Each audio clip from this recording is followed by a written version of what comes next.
ಶ್ರೀ ಗುರುಭ್ಯೋ ನಮಃ. ಹರಿ ಓಂ. ಪರಮ ಗುರುಭ್ಯೋ ನಮಃ. ಹರಿ ಓಂ. ಶ್ರೀಮದಾನಂದ ತೀರ್ಥ ಭಗವತ್ಪಾದಾಚಾರ್ಯ ಗುರುಭ್ಯೋ ನಮಃ. ಹರಿ ಓಂ.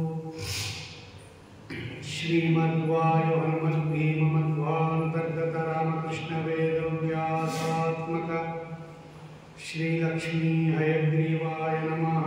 ಹರಿ ಓಂ.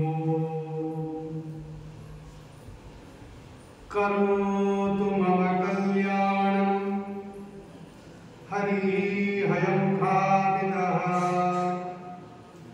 ಗುರುಶ್ಚ ಮಧ್ವನಾಮಾಮೇ ವರದೋಸ್ತು ನಿರಂತರಂ. ಆಪಾದಮೌಳಿಪರ್ಯಂತಂ ಗುರುಣಾಂ ಆಕೃತಿಂ ಸ್ಮರೇತ್. ತೇನ ವಿಘ್ನಾಃ ಪ್ರಣಶ್ಯಂತಿ ಸಿದ್ಧ್ಯಂತಿ ಚ ಮನೋರಥಾಃ. ಓಂ ಸೃಷ್ಟಿಸ್ಥಿತ್ಯಪ್ಯಯೇಹ ನಿಯಂತ್ರಿತಮೋ ಬಂಧಮೋಕ್ಷಶ್ಚ ಯಸ್ಮಾತ್ ಅಸ್ಯ ಶ್ರೀ ಬ್ರಹ್ಮರುದ್ರ ಪ್ರಭೃತಿ ಸುರನರದ್ವೀಷ ಶತ್ರುತ್ಮಕಸ್ಯ ವಿಷ್ಣೋರ್ವ್ಯಸ್ತಾಃ ಸಮಸ್ತಾಃ ಸಕಲಗುಣನಿಧಿಃ ಸರ್ವದೋಷವ್ಯಪೇತಃ ಪೂರ್ಣಾನಂದೋ ವ್ಯಯೋ ಯೋ ಗುರುರಪಿ ಪರಮಶ್ಚಿತ್ತಯೇತಂ ಮಹಾಂತಂ.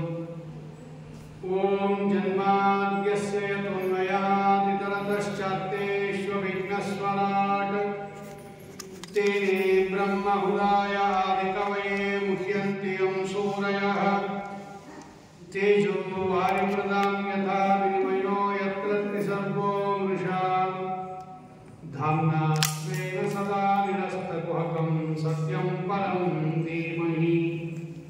ಸ್ವಸ್ಯಸ್ತು ಅಶೇಷಸತಾಂ ಸನ್ಮಂಗಲಾನಿ ಭವಂತು. ಸಮ್ಯಕ್ ಶ್ಲೋಕೈಕಶ್ರವಣಮನನಮಾತ್ರೇಣ ವಕ್ತುಶ್ಚ ಶ್ರೋತॄಣಾಂ ನಿಖಿಲಕಲಿಕೃತ ಕಲ್ಮಷಾಪನೋದನಪಟುಕರಿ ಮೋಕ್ಷಾಂತಸಾಧನೀಭೂತೆ ಶ್ರೀಮದ್ಭಾಗವತೆ ಮಹಾಪುರಾಣೇ ಪ್ರಥಮಸ್ಕಂಧೆ ಅದ್ಯ ಕಥಾ ಪ್ರಾರಂಭಃ. ಹರಿ ಓಂ. ಶ್ರೀಮದ್ಭಾಗವತ ವೇದವ್ಯಾಸರೂಪಿ ಪರಮಾತ್ಮನಿಂದ ರಚಿತವಾದ ಅತ್ಯದ್ಭುತವಾದ ಒಂದು ಪುರಾಣ. ಪುರಾಣಗಳ ರಾಜ ಅಂತ ಕರೀತಾರೆ ಭಾಗವತವನ್ನು. ಅಂತಹ ಶ್ರೇಷ್ಠವಾದ ಶ್ರೀಮದ್ ಭಾಗವತವನ್ನು ಶ್ರೀಮದಾಚಾರ್ಯರು ವರ್ಣನೆ ಮಾಡುತ್ತಾರೆ. ಅರ್ಥೋಯಂ ಬ್ರಹ್ಮಸೂತ್ರಾಣ ಭಾರತಾರ್ಥ ವಿನಿರ್ಣಯ ಗಾಯತ್ರಿ ಭಾಷ್ಯರೂಪೋಸೌ ವೇದಾರ್ಥ ಪರಿಬ್ರಹ್ಮಿತಃ ಪುರಾಣಾನಾಂ ಸಾರರೂಪಃ ಸಾಕ್ಷಾತ್ ಭಗವತೋದಿತಃ. 12 ಸ್ಕಂದಗಳಿಂದ ಕೂಡಿದ 344 ಅಧ್ಯಾಯಗಳಿಂದ ಕೂಡಿದ 18,000 ಗ್ರಂಥಗಳಿಂದ ಕೂಡಿರತಕ್ಕಂತಹ ಅತ್ಯದ್ಭುತವಾದ ಪುರಾಣ ಶ್ರೀಮದ್ ಭಾಗವತ. ಅರ್ಥೋಯಂ ಬ್ರಹ್ಮಸೂತ್ರಾಣಂ 564 ಬ್ರಹ್ಮಸೂತ್ರಗಳ ಅರ್ಥ ಅದು. ಭಾರತಾರ್ಥ ವಿನಿರ್ಣಯ ಮಹಾಭಾರತದ ಅರ್ಥ ಏನಿದೆ ಅರ್ಥಾತ್ ಹರಿಸರ್ವೋತ್ತಮತ್ವ ಅದನ್ನು ಚೆನ್ನಾಗಿ ತಿಳಿಸಿಕೊಡ್ತಕ್ಕಂಥದ್ದು. ಗಾಯತ್ರಿ ಭಾಷ್ಯರೂಪೋಸೋ ಗಾಯತ್ರಿ ಮಂತ್ರ ಏನಿದೆ ಧಿಯೋನಃ ಪ್ರಚೋದಯಾತ್ ಅಂತಹ ಗಾಯತ್ರಿ ಮಂತ್ರದ ವ್ಯಾಖ್ಯಾನ ರೂಪವಾಗಿರ್ತಕ್ಕಂಥದ್ದು. ವೇದಾರ್ಥ ಪರಿಬ್ರಹ್ಮಿತ ಸಕಲ ವೇದಗಳ ಅರ್ಥವನ್ನು ತುಂಬಿಕೊಂಡಿರತಕ್ಕಂತಹ ಶ್ರೀಮದ್ ಭಾಗವತ ವೇದವ್ಯಾಸ ದೇವರು ರಚನೆ ಮಾಡಿದ್ದಾರೆ ಅಂತ ಶ್ರೀಮದ್ ಆಚಾರ್ಯರು ತಮ್ಮ ಭಾಗವತ ತಾತ್ಪರ್ಯ ನಿರ್ಣಯದಲ್ಲಿ ನಿರೂಪಣೆ ಮಾಡಿಕೊಂಡಿದ್ದಾರೆ. ಅಂತಹ ಶ್ರೀಮದ್ ಭಾಗವತ ತಾತ್ಪರ್ಯ ನಿರ್ಣಯದ ಸಹಕೃತವಾಗಿ ಉತ್ಕೃಷ್ಟವಾದ ಅನೇಕ ಜ್ಞಾನಿಗಳು ಟಿಪ್ಪಣಿಯನ್ನು ಬರೆದಿದ್ದಾರೆ.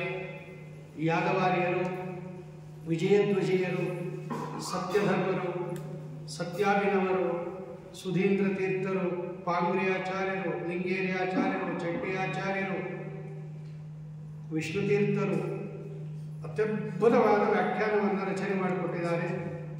ಇಂತಹ ಎಲ್ಲ ವ್ಯಾಖ್ಯಾನಗಳ ನೆರವಿನಿಂದ ಮತ್ತೊಮ್ಮೆ ಶ್ರೀಮದ್ ಭಾಗವತವನ್ನು ಕೇಳತಕ್ಕಂತಹ ಅವಕಾಶ ಬಂದಿದೆ. ವೇದವ್ಯಾಸದೇವರು ಸ್ವತಃ ಸಾಕ್ಷಾತ್ ಪರಮಾತ್ಮ ಕೃಷ್ಣದೇವರ ಇನ್ನೊಂದು ರೂಪ ಅದು. ಅವರು ಯಾವ ವಿಜ್ಞಾನಿಗಳಿಲ್ಲ, ಸಾಕ್ಷಾತ್ ಭಗವಂತ ಆಗಿರೋದ್ರಿಂದ.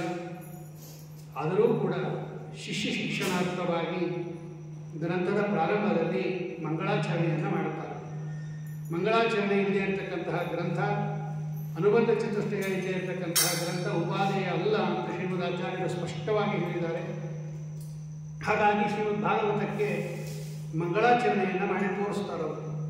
ಜನ್ಮಾದ್ಯಸ್ಯ ಯತಃ, ಯಾರಿಂದ ಈ ಜಗತ್ತಿಗೆ ಸೃಷ್ಟಿ ಸ್ಥಿತಿ ಲಯ ನಿಯಮ ಜ್ಞಾನಾಜ್ಞಾನ ಬಂಧ ಮೋಕ್ಷಗಳಾಗುತ್ತೋ, ಅನ್ವಯಾತ್ ತತ್ತು ಸಮನ್ವಯಾತ್ ಓಂ ಅಂತ ಸೂತ್ರ, ಜನ್ಮಾದ್ಯಸ್ಯ ಯತಃ ಓಂ ಅನ್ನೋದು ಸೂತ್ರ, ಧೀಮಹಿ ಅನ್ನೋದ್ರಿಂದ ತಾತು ಬ್ರಹ್ಮ ಜಿಜ್ಞಾಸ ಓಂ ಅನ್ನೋದು ಸೂತ್ರ. ಇದೆಲ್ಲ ನಾವು ಶಾಸ್ತ್ರಯೋನಿತ್ವಾತ್ ಅನ್ನೋದು ಸೂತ್ರ, ವಿಜಯ ವಿಜಯರಿ ಎಲ್ಲ ಬರೆದಿದ್ದಾರೆ. ಇದರಲ್ಲಿ ಎಷ್ಟು ಸೂತ್ರಗಳಿದೆ ಇದರಲ್ಲಿ ಅಂತ. ಅಂತಹ ಜಗಜ್ಜನ್ಮಾದಿ ಕಾರಣನಾದ, ವೇದದಿಂದ ಅನ್ವಯದಿಂದ ತಿಳಿದು ಬರತಕ್ಕಂತಹ, ಅಭಿಜ್ಞ ಸರ್ವಜ್ಞನಾಗಿರ್ತಕ್ಕಂತಹ, ಸ್ವರಾಟ್ ಅನನ್ಯಾಧಿಪತಿಯಾಗಿರ್ತಕ್ಕಂತಹ, ಯಾರು ಸೃಷ್ಟಿಯ ಪ್ರಾರಂಭದಲ್ಲಿ ಹಯಗ್ರೀವ ರೂಪದಿಂದ ಭಗವಂತ ವೇದವನ್ನು ಅಥವಾ ಶಾಸ್ತ್ರವನ್ನು ಬ್ರಹ್ಮದೇವರಿಗೆ ಉಪದೇಶ ಮಾಡಿದನೋ, ಯಾರ ಮಹಿಮೆಯನ್ನು ಬ್ರಹ್ಮಾದಿಗಳು ಕೂಡ ಸಾಕಲ್ಯೇನ ತಿಳಿಯೋದಿಲ್ವೋ, ತೇಜೋ ವಾರಿ ಮೃದಾಂ ಯಥಾ ವಿನಿಮಯ, ತನ್ನದೇ ಆದ ಅನೇಕ ರೂಪಗಳನ್ನು ಹೊರಹಾಕುವುದಕ್ಕೆ ತೇಜೋ ಸೃಷ್ಟಿ ಅಂತ ಕರೀತಾರೆ. ದೀಪಾಂತರಂ ಯಥಾ, ಒಂದು ಮೂಲ ರೂಪದಿಂದ ಅನೇಕ ರೂಪಗಳು ಹೊರಡುತ್ತಲ್ಲ, ಇದಕ್ಕೆ ತೇಜೋ ಸೃಷ್ಟಿ, ಈಶ್ವರ ಸೃಷ್ಟಿ ಅಂತ ಕರೀತಾರೆ. ವಾರಿ ಎಂದರೆ ಬಿಂಬ ಪ್ರತಿಬಿಂಬವಾಗುವಂತೆ ಇರತಕ್ಕಂತಹ, ಓಂ ಆಭಾಸ ಏವ ಚ ಓಂ, ನಾವೆಲ್ಲ ಭಗವಂತನ ಪ್ರತಿಬಿಂಬರು, ಜೀವ ಸೃಷ್ಟಿ, ಇದಕ್ಕೆ ವಿಶ್ವ ಸೃಷ್ಟಿ ಅಂತ ಕರೀತಾರೆ. ಆಮೇಲೆ ಜಡ ಪದಾರ್ಥ ಮೃದಾಂ, ಹೇಗೆ ಕುಂಬಾರ ಮಣ್ಣಿನಿಂದ ಮಡಿಕೆ ಮಾಡ್ತಾನೋ ಇದಕ್ಕೆ ಮೃತ್ ಸೃಷ್ಟಿ. ಈ ಮೂರು ಸೃಷ್ಟಿಯೂ ಕೂಡ ಭಗವಂತನಿಗೆ ಏನೂ ಆಗಬೇಕಾದ್ದಿಲ್ಲ. ತೇಜೋ ವಾರಿ ಮೃದಾಂ ಯಥಾ ವಿನಿಮಯ ಯತ್ರ ತ್ರಿಸರ್ಗೋ ವೃಷ, ಈ ಮೂರೂ ವಿಧವಾದ ಸೃಷ್ಟಿಯಿಂದ ಭಗವಂತನಿಗೆ ಏನೂ ಆಗಬೇಕಾದ್ದಿಲ್ಲ. ಇಂತಹ ಪೂರ್ಣನಾದ ಆಪ್ತಕಾಮನಾದ ಭಗವಂತ ತನ್ನ ಸ್ವರೂಪಭೂತವಾದ ಮಹಿಮೆಯಿಂದ ಸಮಸ್ತ ದೋಷ ದೂರನಾಗಿರ್ತಕ್ಕಂತಹ, ಸತ್ಯಂ ಅಂದರೆ ಉತ್ತಮ ಜ್ಞಾನಾನಂದ ಸ್ವರೂಪನಾಗಿರ್ತಕ್ಕಂತಹ, ಪರಂ ಸರ್ವೋತ್ತಮನಾಗಿರ್ತಕ್ಕಂತಹ, ನಮ್ಮಿಂದ ಅತ್ಯಂತ ಭಿನ್ನನಾಗಿರ್ತಕ್ಕಂತಹ, ವಿಲಕ್ಷಣನಾಗಿರ್ತಕ್ಕಂತಹ, ಉತ್ತಮನಾಗಿರ್ತಕ್ಕಂತಹ, ಪುರು ಪಾಲನ ಪೂರ್ಣಯೋ ಒಂದು ಧಾತು ಇದೆ, ಪೂರ್ಣನಾಗಿರ್ತಕ್ಕಂತಹ, ನಮ್ಮನ್ನೆಲ್ಲ ಪರಿಪಾಲನೆ ಮಾಡತಕ್ಕಂತಹ ಪರಂ ಆ ಸ್ವಾಮಿಯನ್ನು ಧೀಮಹಿ ನಾವೆಲ್ಲ ಧ್ಯಾನ ಮಾಡೋಣ, ನಾವೆಲ್ಲ ಉಪಾಸನೆ ಮಾಡೋಣ. ಅಂತಹ ಸಾಕ್ಷಾತ್ ಜಗಜ್ಜನ್ಮಾದಿ ಕಾರಣನಾದ ಸರ್ವಜ್ಞನಾದ ಭಗವಂತನೇ ಭಾಗವತಕ್ಕೆ ವಿಷಯ. ಧೀಮಹಿ ಎನ್ನುವುದು ಗಾಯತ್ರಿ ಮಂತ್ರ. ಭರ್ಗೋ ದೇವಸ್ಯ ಧೀಮಹಿ, ಯದ್ಯಪಿ ಧ್ಯಾಯೇಮ ಅಂತ ಇರಬೇಕಾಗಿತ್ತು, ಆದರೆ ಇದು ಗಾಯತ್ರಿ ಮಂತ್ರ, ಇದು ವೇದ ತುಲ್ಯ ಅಂತ ತೋರಿಸೋದಕ್ಕೋಸ್ಕರ ಧೀಮಹಿ ಶಬ್ದವನ್ನು ಪ್ರಯೋಗ ಮಾಡಿದ್ದಾರೆ ಅಂತ ಅವರು ವ್ಯಾಖ್ಯಾನಕಾರರು ಬರೀತಾರೆ. ಸತ್ಯಂ ಪರಂ ಧೀಮಹಿ, ಇಂತಹ ಭಗವಂತನನ್ನು ನಾವೆಲ್ಲ ಧ್ಯಾನ ಮಾಡೋಣ ಅಂತ ಹೇಳಿ ವೇದವ್ಯಾಸ ದೇವರು ಮಂಗಳಾಚರಣೆಯನ್ನು ಮಾಡಿ, ತದನಂತರದಲ್ಲಿ ಅನುಬಂಧ ಚತುಷ್ಟಯ ಅಂತ ಕರೀತಾರೆ. ವಿಷಯ ಅಧಿಕಾರಿ, ವಿಷಯ ಪ್ರಯೋಜನ ಸಂಬಂಧ.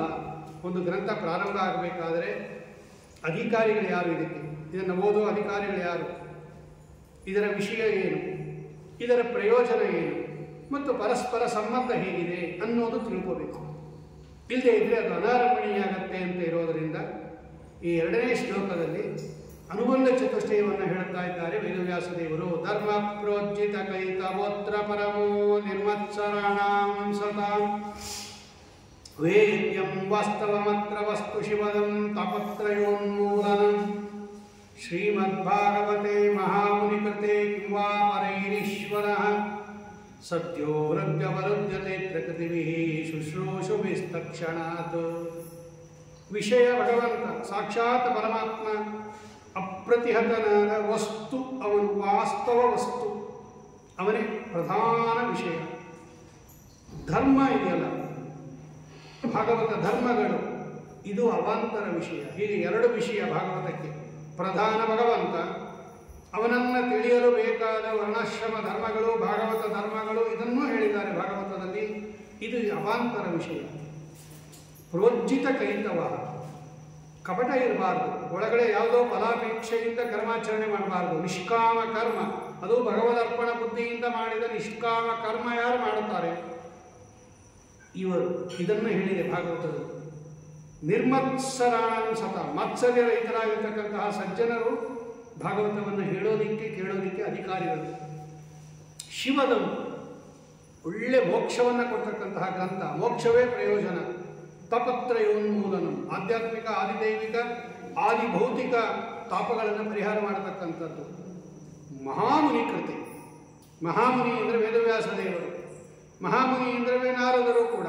ಮಹಾಮುನಿಗಳಾದ ನಾರದರಿಂದ ಪ್ರಾರ್ಥಿಸಲ್ಪಟ್ಟಾಗ ಮಹಾಮುನಿಗಳಾದ ವೇದವ್ಯಾಸ ದೇವರಿಂದ ರಚಿತವಾದದ್ದು ಕಿಂವಾಪರೆ. ಇಂತಹ ಶ್ರೀಮದ್ ಭಾಗವತ ಇರುವಾಗ ಯಾಕೆ ಬೇರೆ ಗ್ರಂಥಗಳನ್ನು ನೀವು ಹುಡುಕ್ತೀರ? ಯಾಕೆ ಬೇರೆ ಗ್ರಂಥಗಳು ಅಂದರೆ ಲೌಕಿಕ ಗ್ರಂಥಗಳನ್ನು, ಕುಟುಂಬ ಪೋಷಣೆಗೆ ಬೇಕಾಗಿರ್ತಕ್ಕಂತಹ ಗ್ರಂಥಗಳನ್ನು ಯಾಕೆ ಇಟ್ಕೋತೀರಾ? ಸದ್ಯೋ ಹೃದಯವರುದ್ಧತೆ. ಯಾರು ಭಾಗವತವನ್ನು ಕೇಳಬೇಕು ಅಂತ ಅಪೇಕ್ಷೆ ಪಡ್ತಾರೆ, ಯಾರು ಭಾಗವತವನ್ನು ಓದಬೇಕು ಅಂತ ಅಪೇಕ್ಷೆ ಪಡ್ತಾರೆ, ಸದ್ಯೋ ಹೃದಯವರುದ್ಧತೆ, ಅವರ ಹೃದಯ ಕಮಲದಲ್ಲಿ ಭಗವಂತ ತಕ್ಷಣದಲ್ಲಿ ಸನ್ನಿಹಿತನಾಗಿ ಅದನ್ನೆಲ್ಲ ನಡೆಸ್ತಾನೆ. ಇಂತಹ ಉತ್ಕೃಷ್ಟವಾದ ಅಧಿಕಾರಿ ವಿಷಯ ಪ್ರಯೋಜನ ಸಂಬಂಧ ಇರತಕ್ಕಂತಹ ಗ್ರಂಥ ಶ್ರೀಮದ್ ಭಾಗವತ. ಭಾಗವತದಲ್ಲಿ ಆಸಕ್ತಿ ಹುಟ್ಟಿಸೋಕ್ಕೋಸ್ಕರವಾಗಿ ವರ್ಣನೆ ಮಾಡ್ತಾರೆ ವೇದವ್ಯಾಸ ದೇವರು. ನಿಗಮ ಕಲ್ಪ ತರೋರ್ಗಲಿತಂ ಫಲಂ ಶುಕಮುಖಾದಮೃತದ್ರವ ಸಂಯುತಂ ಪಿಬತ ಭಾಗವತಂ ರಸಮಾಲಯಂ ಮುಹುರಹೋ ರಸಿಕಾಃ ಭುವಿ ಭಾವುಕಾಃ. ವೇದವ್ಯಾಸ ದೇವರು ನಿಗಮ ಕಲ್ಪತರು ಅಂದರೆ ವೇದಗಳೇ ಒಂದು ಕಲ್ಪವೃಕ್ಷ. ಆ ವೇದಗಳು ಅನ್ನತಕ್ಕಂತಹ ಕಲ್ಪವೃಕ್ಷದಿಂದ ಒಂದು ಹಣ್ಣನ್ನು ಕಿತ್ತಾಕಿದಾರಂತವ್ರು. ಗಲಿತಂ ಶಾತಿತಂ ಅಂತ ಬರೀತಾರೋ. ಇಂತಹ ಅನೇಕ ರಸಭರಿತವಾದ ಹಣ್ಣುಗಳಿದೆ ವೇದದಲ್ಲಿ. ಒಂದು ಹಣ್ಣನ್ನು ನಮಗೋಸ್ಕರ ಕಿತ್ತಾಕಿದಾರಂತೆ ಅವರು. ಅದು ಶುಕಮುಖಾತ್ ಆಸ್ವಾದಿತ. ಶುಕಾಚಾರ್ಯರು ಅದನ್ನು ಆಸ್ವಾದನೆ ಮಾಡಿದ್ದಾರೆ, ತಾವು ಓದಿದ್ದಾರೆ, ಪ್ರವಚನ ಮಾಡಿದ್ದಾರೆ. ಅಮೃತದ್ರವ ಸಂಯುತಂ, ಆ ಗಿಣಿ ಕಚ್ಚಿದ ಹಣ್ಣದು. ಪಿಬತ ಭಾಗವತಂ, ರಸ ತೊಟ್ಟಿಗ್ತಾ ಇರ್ತಕ್ಕಂಥ ಹಣ್ಣದು. ಇಂತಹ ಭಾಗವತ ಅಂತಕ್ಕಂಥ ಹಣ್ಣನ್ನು ಆಲಯಂ ಪಿಬತ, ಇವತ್ತು ನಾಳೆ ಮುಂದೆ ಮುಂದಿನ ವರ್ಷ ನಿಮ್ಮ ಮನೆಯಲ್ಲಿ, ಬೇರೆಯವರ ಮನೆಯಲ್ಲಿ ಈ ದೇಹ ಬಿದ್ದೋದ ಮೇಲೆ ಲಿಂಗದೇಹ ಪಂಗಬರಿ ಅಂತ ಮುಹುರಹೋ ರಸಿಕಾ ಭುವಿ ಭಾವುಕ, ನೀವೆಲ್ಲ ರಸಿಕರು, ರಸಾಸ್ವಾದನೆ ಮಾಡಕ್ಕೆ ಬಂದಿರತಕ್ಕಂಥವರು. ಭಾವುಕ ಅಂದರೆ ಯಾರ ಸಂಪತ್ತು ಭಗವಂತನ ಅರ್ಚನೆಗೆ ಮೀಸಲಾಗಿರುತ್ತೆ, ಯಾರ ಸಂಪತ್ತು ಭಗವಂತನ ಪ್ರೀತಿಗೆ ಮೀಸಲಾಗಿರುತ್ತೆ, ಅವರಿಗೆ ಭಾವುಕರು ಎಂದು ಕರೀತಾರೆ ಅಂತ ವಿಶ್ವತೀರ್ಥರು ತಮ್ಮ ಸಾರೋದ್ಧಾರದಲ್ಲಿ ಬರೀತಾರೆ.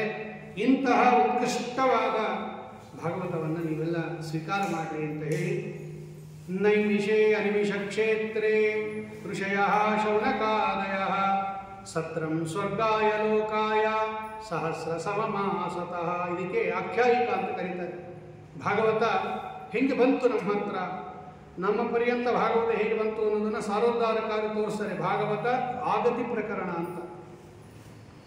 ಒಂದು ಸಲ ನೈಮಿಷಾರಣ್ಯದಲ್ಲಿ, ಅದಕ್ಕೆ ನೈಮಿಷಾರಣ್ಯ ಅಂತ ಯಾಕೆ ಕರೀತಾರೆ? ಅನೇಕ ಕಾರಣಗಳನ್ನು ಕೊಡ್ತಾರೆ ಅವರ ವ್ಯಾಖ್ಯಾನಕಾರರು. ನಿಮಿಷ ಅಂತ ಒಬ್ಬ ಋಷಿಗಳ ಹೆಸರದು, ಮುನಿಯ ಹೆಸರು. ಆ ನಿಮಿಷ ಅನ್ನತಕ್ಕಂತಹ ಋಷಿಗಳು ತಪಸ್ಸು ಮಾಡಿದ ಸ್ಥಳ, ಆದ್ದರಿಂದ ಅದಕ್ಕೆ ನೈಮಿಷಾರಣ್ಯ ಅಂತ ಕರೀತಾರೆ. ಅಥವಾ ನಿಮಿಷ ಅಂತಕ್ಕಂಥದ್ದು ಒಂದು ಹಣ್ಣದು, ಋಷಿಗಳು ಸ್ವೀಕಾರ ಮಾಡಕ್ಕೆ ಯೋಗ್ಯವಾದ ಹಣ್ಣದು.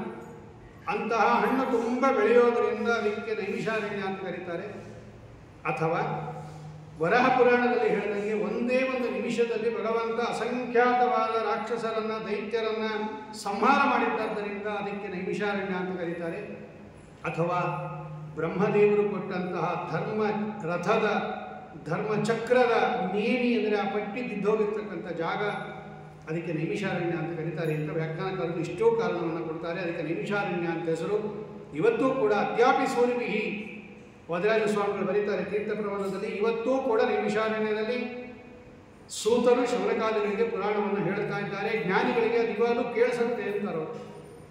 ಅಲ್ಲಿ ಈ ಋಷಿಗಳು ಶೌನಕಾದಿಗಳೆಲ್ಲ ಒಂದು ಸತ್ರಯಾಗ ಮಾಡಿದರು. ಒಂದು 1000 ವರ್ಷ ನಡೀತಕ್ಕಂಥ ಸತ್ರಯಾಗ. ಬರೀ ಹೋಮಗಮನ ಅಲ್ಲ, ಭಗವಂತನ ಚಿಂತನೆ, ಪಾಠ, ಪ್ರವಚನ ಎಲ್ಲ ಇರುತ್ತೆ ಸತ್ರಯಾಗದಲ್ಲಿ. ಒಂದು ಸಲ ಎಲ್ಲರೂ ಕೂಡ ಆನೇಕವನ್ನು ಮಾಡಿಕೊಂಡು ಬೆಳಗ್ಗೆ ಕೂತಿದ್ದಾರೆ.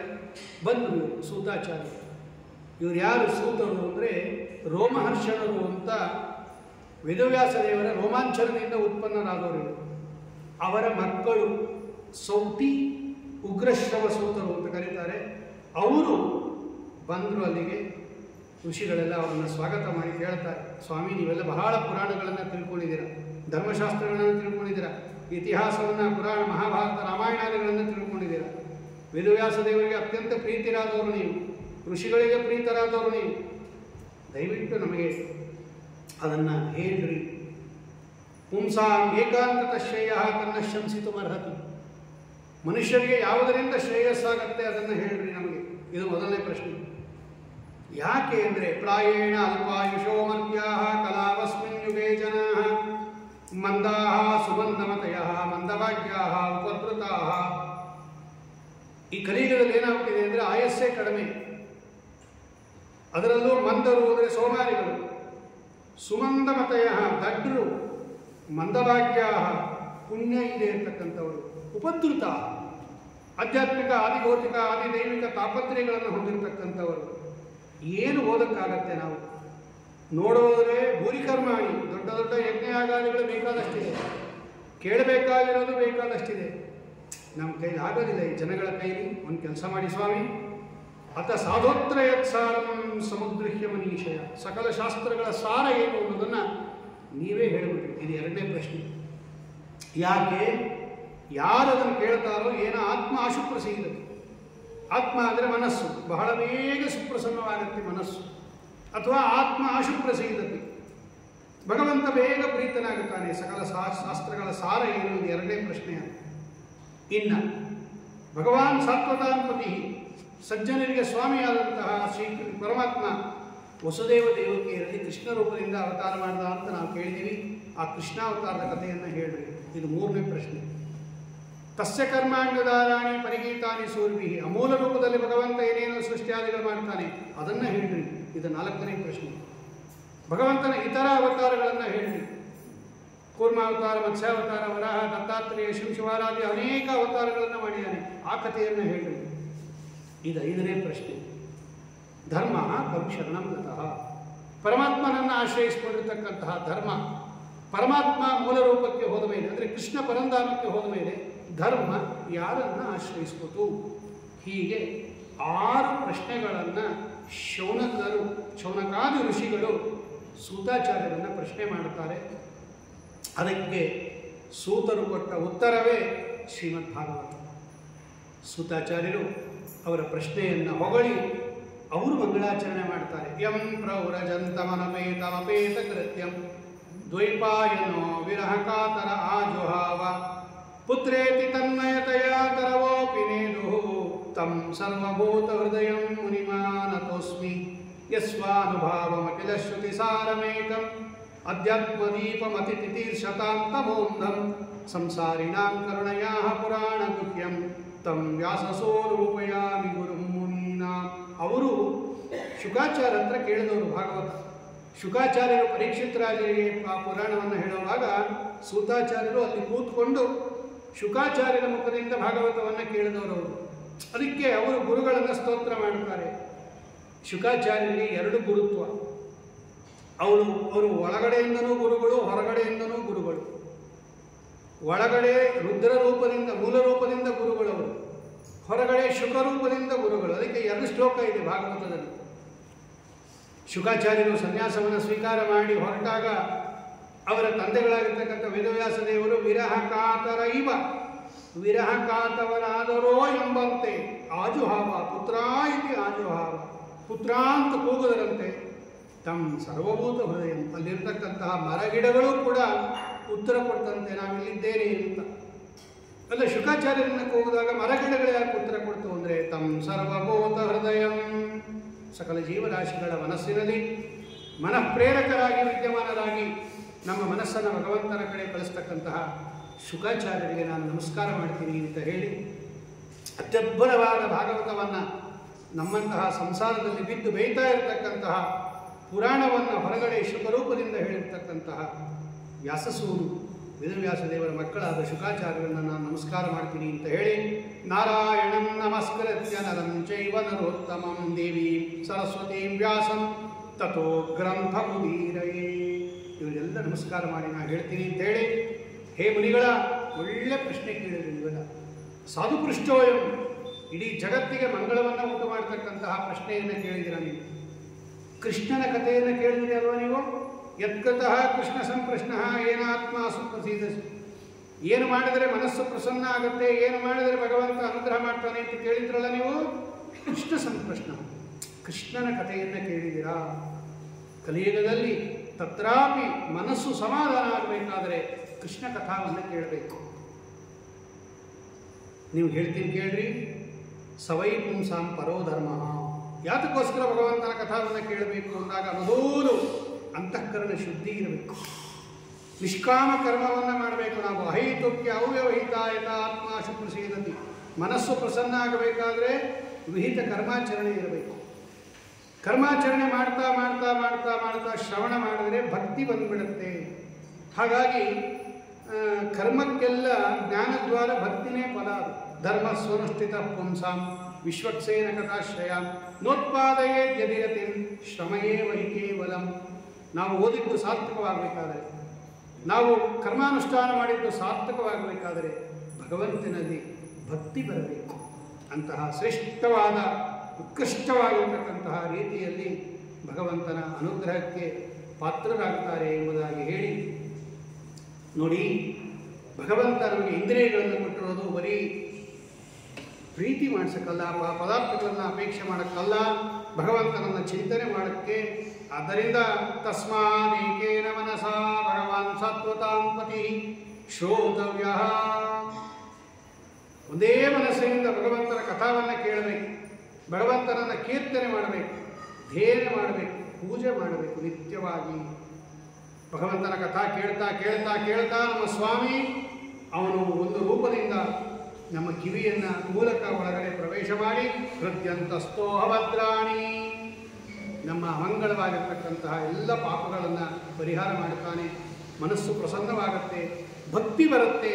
ಭಕ್ತಿ ಅಭಿವೃದ್ಧಿ ಆಗ್ತಾ ಆಗ್ತಾ ಆಗ್ತಾ ಒಳ್ಳೆ ಉತ್ಕೃಷ್ಟ ಪರಿಪಕ್ವ ಭಕ್ತಿ ಯಾವಾಗ ಬರುತ್ತೆ, ನಮ್ಮ ಹೃದಯದಲ್ಲಿ ಭಗವಂತನ ದರ್ಶನ ಆಗುತ್ತೆ. ನಮಗೆ ವಿದ್ಯತೆ ಹೃದಯ ಗ್ರಂಥಿ ಛಿಂದ್ಯಂತೆ ಸರ್ವ ಸಂಶಯ ಕ್ಷೀಯಂತೆ ಚಾಸ್ಯ ಕರ್ಮಾಣಿ ದೃಷ್ಟ ಏವ ಆತ್ಮನೀಶ್ವರೇ.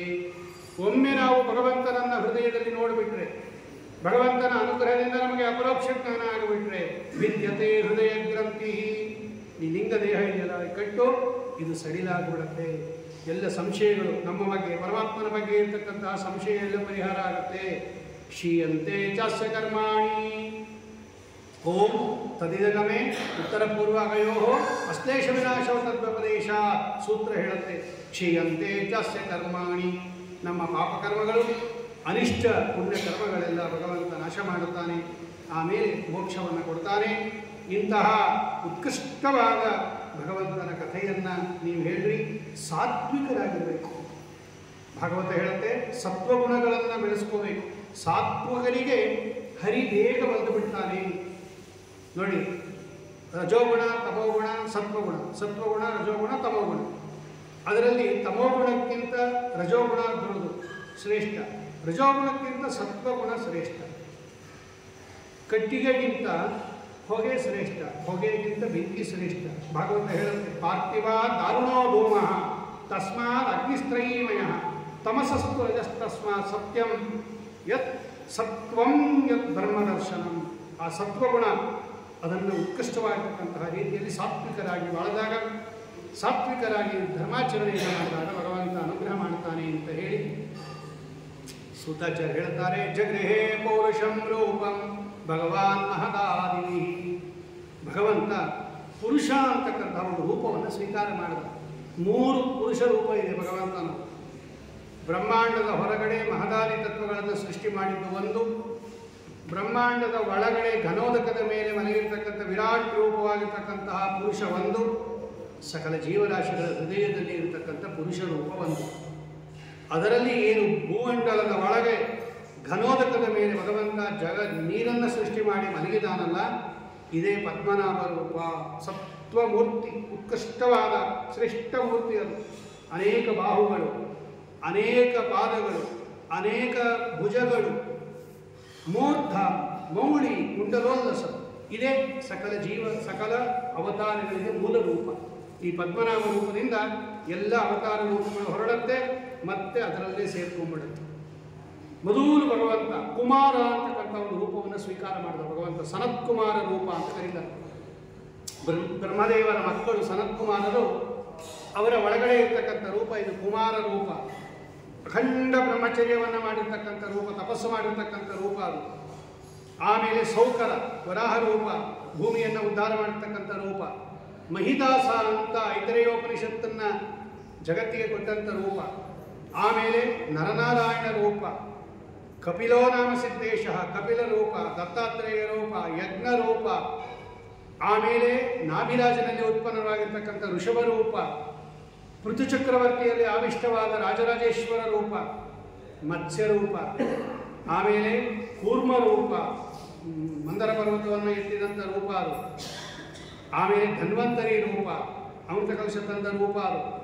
ಅಮೃತ ಕಲಶವನ್ನು ಹಚ್ಚಿರ್ತಕ್ಕಂಥ ರೂಪ ನಾರಾಯಣಿ ಎನ್ನುವ ಮೋಹಿನಿ ರೂಪ, ನರಸಿಂಹ ರೂಪ, ವಾಮನ ರೂಪ. ಆಮೇಲೆ 21 ಬಾರಿ ಭೂಪ್ರದಕ್ಷಿಣೆಯನ್ನು ಮಾಡಿರ್ತಕ್ಕಂಥ ಪರಶುರಾಮ ರೂಪ. ತತಃ ಸಪ್ತದಶೋಜಾತಃ ಸತ್ಯವತಿ ಮತ್ತು ಪರಾಶರರನ್ನು ನಿಮಿತ್ತ ಮಾಡಿಕೊಂಡು ಅವತಾರ ಮಾಡಿರ್ತಕ್ಕಂಥ ವೇದವ್ಯಾಸ ರೂಪ. ಸಮುದ್ರ ಮತ ಆಮೇಲೆ ಸಮುದ್ರದಲ್ಲಿ ಸೇತುವೆಯನ್ನು ಕಟ್ಟಿರ್ತಕ್ಕಂಥ ರಾಮರೂಪ. ಆಮೇಲೆ ಬಲರಾಮ ದೇವರಲ್ಲಿ ಆವಿಷ್ಟವಾಗಿರ್ತಕ್ಕಂತಹ ಶುಕ್ಲಕೇಶಾವೇಶ ರೂಪ. ಆಮೇಲೆ ಕೃಷ್ಣ ರೂಪ, ಬುದ್ಧ ರೂಪ, ಕಲ್ಕಿ ರೂಪ, ಹೀಗೆ ಅಸಂಖ್ಯಾತ ರೂಪಗಳು ಭಗವಂತನರು. ಏತೆ ಸ್ವಾಕ್ಷಕಲಾ ಪುಂಸಃ ಕೃಷ್ಣಸ್ತು ಭಗವಾನ್ ಸ್ವಯಂ. ಆ ಮೂಲ ರೂಪ ಇದೆಯಲ್ಲ, ಅದಕ್ಕೂ ಕೃಷ್ಣ ಅಂತಲೇ ಕರೆಯೋದು. ಆ ಮೂಲ ರೂಪ, ಅವತಾರ ರೂಪಗಳು ಯುಳೆಯಂತೆ ಯುಗೇ ಯುಗೇ ಪರಿತ್ರಾಣಾಯ ಸಾಧೂನಾಂ, ಸಜ್ಜನರನ್ನು ರಕ್ಷಣೆ ಮಾಡೋಕ್ಕೋಸ್ಕರ ಭಗವಂತ ಆ ಮೂಲ ರೂಪವನ್ನು ಹೊರಡುತ್ತಾನೆ ಅಂತ ಹೇಳಿ, ಆಮೇಲೆ ಈ ಉತ್ಕೃಷ್ಟವಾದ ಜೀವರಾಶಿಗಳನ್ನು ಸೃಷ್ಟಿ ಮಾಡಿದ, ಜಡ ಪದಾರ್ಥಗಳನ್ನು ಸೃಷ್ಟಿ ಮಾಡ್ತಾನೆ ಅಂತ ಹೇಳಿ ಸೂತಾಚಾರ್ಯ ಹೇಳ್ತಾರೆ. ಇದಂ ಭಾಗವತಂ ನಾಮ ಪುರಾಣಂ ಬ್ರಹ್ಮ ಸಂಹಿತಂ ಉತ್ತಮ ಶ್ಲೋಕ ಚರಿತಂ ಚಕಾರ ಭಗವಾನ್ ಋಷಿ. ನೋಡಿ, ಈ ಭಾಗವತ ಅಂತಕ್ಕಂಥ ಪುರಾಣವನ್ನು ವೇದವ್ಯಾಸ ದೇವರು ರಚನೆ ಮಾಡಿದ್ರು. ಇದನ್ನು ತಮ್ಮ ಮಕ್ಕಳಾಗಿರ್ತಕ್ಕಂಥ ಶುಕಾಚಾರ್ಯರಿಗೆ ಉಪದೇಶ ಮಾಡಿದರು. ಆ ಶುಕಾಚಾರ್ಯರು ಗಂಗಾ ಪ್ರವಾಹದಲ್ಲಿ ಪ್ರಾಯೋಪವಿಷ್ಟನಾಗಿರ್ತಕ್ಕಂತಹ ಪರೀಕ್ಷಿತ್ ರಾಜರಿಗೆ ಉಪದೇಶ ಮಾಡಿದರು. ನಾನು ಅಲ್ಲಿಗೆ ಹೋಗಿದ್ದೆ, ಶುಕಾಚಾರ್ಯರ ಮುಖದಿಂದಲೇ ನಾನು ಭಾಗವತವನ್ನು ಶ್ರವಣ ಮಾಡಿದ್ದೀನಿ. ಅದನ್ನು ನಾನು ನಿಮ್ಗೆ ಹೇಳ್ತೀನಿ. ಅದು ಏನು ಎಲ್ಲ ಹೇಳಲ್ಲ, ಯಥಾವೀತಂ ಯಥಾಮತಿ, ಹೇಗೆ ಕೇಳಿದ್ದೀನೋ ಹಾಗೆ ಹೇಳ್ತೀನಿ. ಆದರೆ ಯಥಾಮತಿ, ನನಗೆಷ್ಟು ಬುದ್ಧಿ ಇದೆಯೋ ಅಷ್ಟು ಹೇಳ್ತೀನಿ ಅಂತ ಕೇಳಿದಾಗ ಶೌನಕಾರ್ಯರೆಲ್ಲ ಕೇಳ್ತಾರೆ, ಸ್ವಾಮಿ ಕಸ್ಮಿನ್ ಯುಗೇ ಪ್ರವೃತ್ತೇಯಂ ಸ್ಥಾನೇವಾಕೇನ ಹೇತುನ. ಯಾವ ಯುಗದಲ್ಲಿ ಭಾಗವತ ರಚನೆ ಮಾಡಿದ್ರು ವೇದವ್ಯಾಸ ದೇವರು, ಯಾವ ಕಾರಣದಿಂದ ಮಾಡಿದ್ರು, ಯಾರು ಪ್ರಾರ್ಥನೆ ಮಾಡಿದ್ರು ಅವರನ್ನು ರಚನೆ ಮಾಡಿ ಅಂತ ದಯವಿಟ್ಟು ಇದನ್ನು ಹೇಳ್ರಿ. ಇನ್ನು ಅವರ ಮಕ್ಕಳು ತಸ್ಯ ಪುತ್ರೋ ಮಹಾಯೋಗಿ ಸಮದ್ರಂ ನಿರ್ವಿಕಲ್ಪಕ ಏಕಾಂತಗತಿರುನ್ನಿದ್ರೋ ಗೂಢೋ ಮೂಢ ಇವ ಈಯತೆ. ವೇದವ್ಯಾಸದೇವರ ಮಕ್ಕಳು ಶುಕಾಚಾರ್ಯರು ಸಮದ್ರ ನಿರ್ವಿಕಲ್ಪಕ. ನಿರ್ವಿಕಲ್ಪಕ ಅಂದರೆ ಏನು? ಇಲ್ಲಿ ಭಾಗವತದಲ್ಲಿ ಅನೇಕ ಶಬ್ದಗಳು ಬಂತು. ಅದಕ್ಕೆಲ್ಲ ಬೇರೆ ಬೇರೆ ಮತಾಚಾರ್ಯರು ಅವರವರ ಮತಕ್ಕೆ ತಕ್ಕಂತೆ ಅರ್ಥ ಮಾಡಿಬಿಟ್ರು. ನಿರ್ವಿಕಲ್ಪಕ ಅಂದ್ರೆ ಏನು ಅಂತ ಪ್ರಶ್ನೆ ಇದೆ. ಎಲ್ಲರೂ ಏನು ಅರ್ಥ ಮಾಡಿದ್ರು? ವಿಕಲ್ಪ ಅಂದರೆ ಭೇದ, ನಿರ್ವಿಕಲ್ಪಕ ಅಂದರೆ ಭೇದಕ್ಕೆ ಆಪೋಸಿಟ್, ಅದು ಐಕ್ಯ. ಶುಕಾಚಾರ್ಯರು ಐಕ್ಯ ಜ್ಞಾನ ಉಳ್ಳವರು ಅಂತಲೇ ಅರ್ಥ ಮಾಡಿಬಿಟ್ರು. ಅದಕ್ಕೆ ಶ್ರೀಮದಾಚಾರ್ಯರು ತಾತ್ಪರ್ಯ ನಿರ್ಣಯದಲ್ಲಿ ಬರೀತಾರೆ, ನಿರ್ವಿಕಲ್ಪ ಅಂದರೆ ಐಕ್ಯ ಅಂತ ಅರ್ಥ, ಅಭೇದ ಅಂತಲೇ ಅರ್ಥ. ಯಾವುದರಲ್ಲಿ ಅಭೇದ? ಜೀವೈಕ್ಯ ಜೀವ ಪರಮಾತ್ಮ ಅಭೇದ ಅಲ್ಲ, ಜೀವ ಬ್ರಹ್ಮ ಐಕ್ಯ ಜ್ಞಾನವುಳ್ಳವರು ಅಂತಲ್ಲ. ಮದೀಯಂ ತದೀಯಂ ಇತಿ ಭೇದಂ ಅಪಹಾಯ ಸರ್ವಂ ಈಶ್ವರಾಧೀನಮಿತಿ ವಿಜ್ಞಾಯ ಸ್ಥಿತಃ. ಶ್ರೀಮದಾಚಾರ್ಯ ಬರೀತಾರೆ, ಇದು ನನ್ನದು ಇದು ಅವನದು ಅನ್ನತಕ್ಕಂತಹ ಭೇದ ಜ್ಞಾನ ಹೊಂದದೇನೆ ಸಕಲ ಪದಾರ್ಥವೂ ಕೂಡ ಭಗವಂತನ ಅಧೀನ ಅಂತ ಜ್ಞಾನವುಳ್ಳವರಿಗೆ ನಿರ್ವಿಕಲ್ಪಕ ಜ್ಞಾನ ಅಂತ ಕರೀತಾರೆ. ಯಾಕೆ? ಸಮದೃಕ್, ಅವರೆಲ್ಲ ಕಡೆ ಭಗವಂತನನ್ನು ನೋಡ್ತಕ್ಕಂಥವರು. ಅದಕ್ಕೋಸ್ಕರ ಅವರು ಪದಾರ್ಥವನ್ನು ನನ್ನದು ತನ್ನದು ಅಂತ ಅಭಿಮಾನ ಇರಲಿಲ್ಲ ಅವರಿಗೆ. ಇದಕ್ಕೆ ನಿರ್ವಿಕಲ್ಪಕ ಜ್ಞಾನ ಅಂತ ಕರೀತಾರೆ. ಐಕ್ಯ ಜ್ಞಾನ ಅಂತ ಹೇಳಬಾರ್ದು. ಜೀವಬ್ರಹ್ಮರ ಐಕ್ಯ ಜ್ಞಾನ ಅಲ್ಲ. ಮುಂದೆ ಬೇಕಾದಷ್ಟು ಕಡೆ ಆಚಾರ್ಯ ಹೇಳ್ತಾರೆ, ನೀವೇನಾದರೂ ನಿರ್ವಿಕಲ್ಪಕ ಜ್ಞಾನಕ್ಕೆ ಜೀವಬ್ರಹ್ಮರ ಐಕ್ಯ ಜ್ಞಾನ ಅಂತ ಹೇಳಬೇಕ್ರೆ ಮುಂದೆ ಭೇದವನ್ನು ಹೇಳ್ತಕ್ಕಂತಹ ಅನೇಕ ವಾಕ್ಯಗಳಿದೆ. ಜೀವಬ್ರಹ್ಮರ ಭೇದವನ್ನು ಪ್ರತಿಪಾದನೆ ಮಾಡುತ್ತಾರೆ ಅವರು. ವಿದ್ಯಾತ್ಮನಿ ವಿಧಾಬೋಧ, ಪರಮಾತ್ಮನೇ ಹೇಳುತ್ತಾನೆ ಜೀವಬ್ರಹ್ಮರ ಭೇದ ಜ್ಞಾನಕ್ಕೆ ವಿದ್ಯಾ ಅಂತ ಏಕಾದಶ ಸ್ಕಂದದಲ್ಲಿದೆ. ಹಾಗಾಗಿ ಆ ಅರ್ಥವನ್ನು ಮಾಡಬಾರದು ಅಂತ ಶ್ರೀಮದಾಚಾರ್ಯ ಹೇಳಿ, ಅಂದರೆ ವೈರಾಗ್ಯ ಶಿಖಾಮಣಿಗಳು ಪದಾರ್ಥಗಳಲ್ಲಿ ನನ್ನದು ತನ್ನದು ಅಂತಕ್ಕಂತಹ ಅಭಿಮಾನ ಇರಲಿಲ್ಲ, ಎಲ್ಲವೂ ಭಗವಂತನ ಅಧೀನ ಅಂತ ತಿಳ್ಕೊಂಡಿರೋರು ಅಂತ ನಿರ್ವಿಕಲ್ಪಕ ಜ್ಞಾನ ಅಂತ ಕರೀತಾರೆ ಅಂತ ಹೇಳಿ, ಅಂತಹ ಉತ್ಕೃಷ್ಟವಾದ ಶುಕಾಚಾರ್ಯರು ಅವರನ್ನು ಗುರುತು ಹಿಡಿದಿದ್ದು ಹೆಂಗೆ ಇವರು. ಯಾಕೆಂದರೆ ಅವರು ಈ ಆಶ್ರಮದ ಚಿಹ್ನೆ ಯಾವುದೂ ಇಲ್ಲ. ಅವರು ಸುಮ್ಮನೆ ಉನ್ಮತ್ತ ಮೂಕರಂತೆ ಜಡವಂತೆ ಸಂಚಾರ ಮಾಡ್ತಿರ್ತಾರೆ. ಅವರನ್ನು ಗುರುತಿಸಿದ್ದು ಹೆಂಗೆ?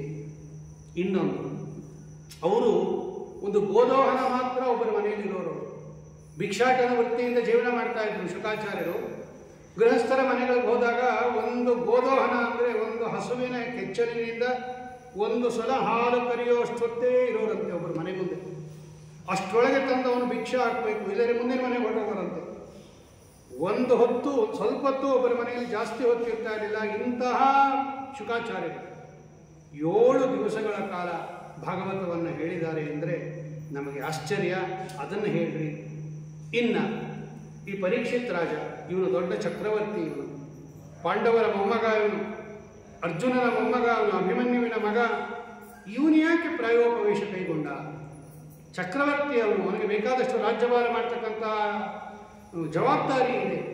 ಶಿವಾಯ ಲೋಕಸ್ಯ ಭವಾಯ ಭೂತಯೇ ಯ ಉತ್ತಮ ಶ್ಲೋಕ ಪರಾಯಣ ಜನಾ ಜೀವಂತಿನಾತ್ಮಾರ್ಥಮಸೌ ಪರಂ ಶ್ರಿಯಂ ಭುಮೋಚ ನಿರ್ವಿದ್ಯ ಕುತಃ ಕಲೇವರಂ. ಅವನು ಇಡೀ ಜಗತ್ತಿಗೋಸ್ಕರ ಬದುಕೋನು. ಅವನು ನಾ ಆತ್ಮಾರ್ಥನು.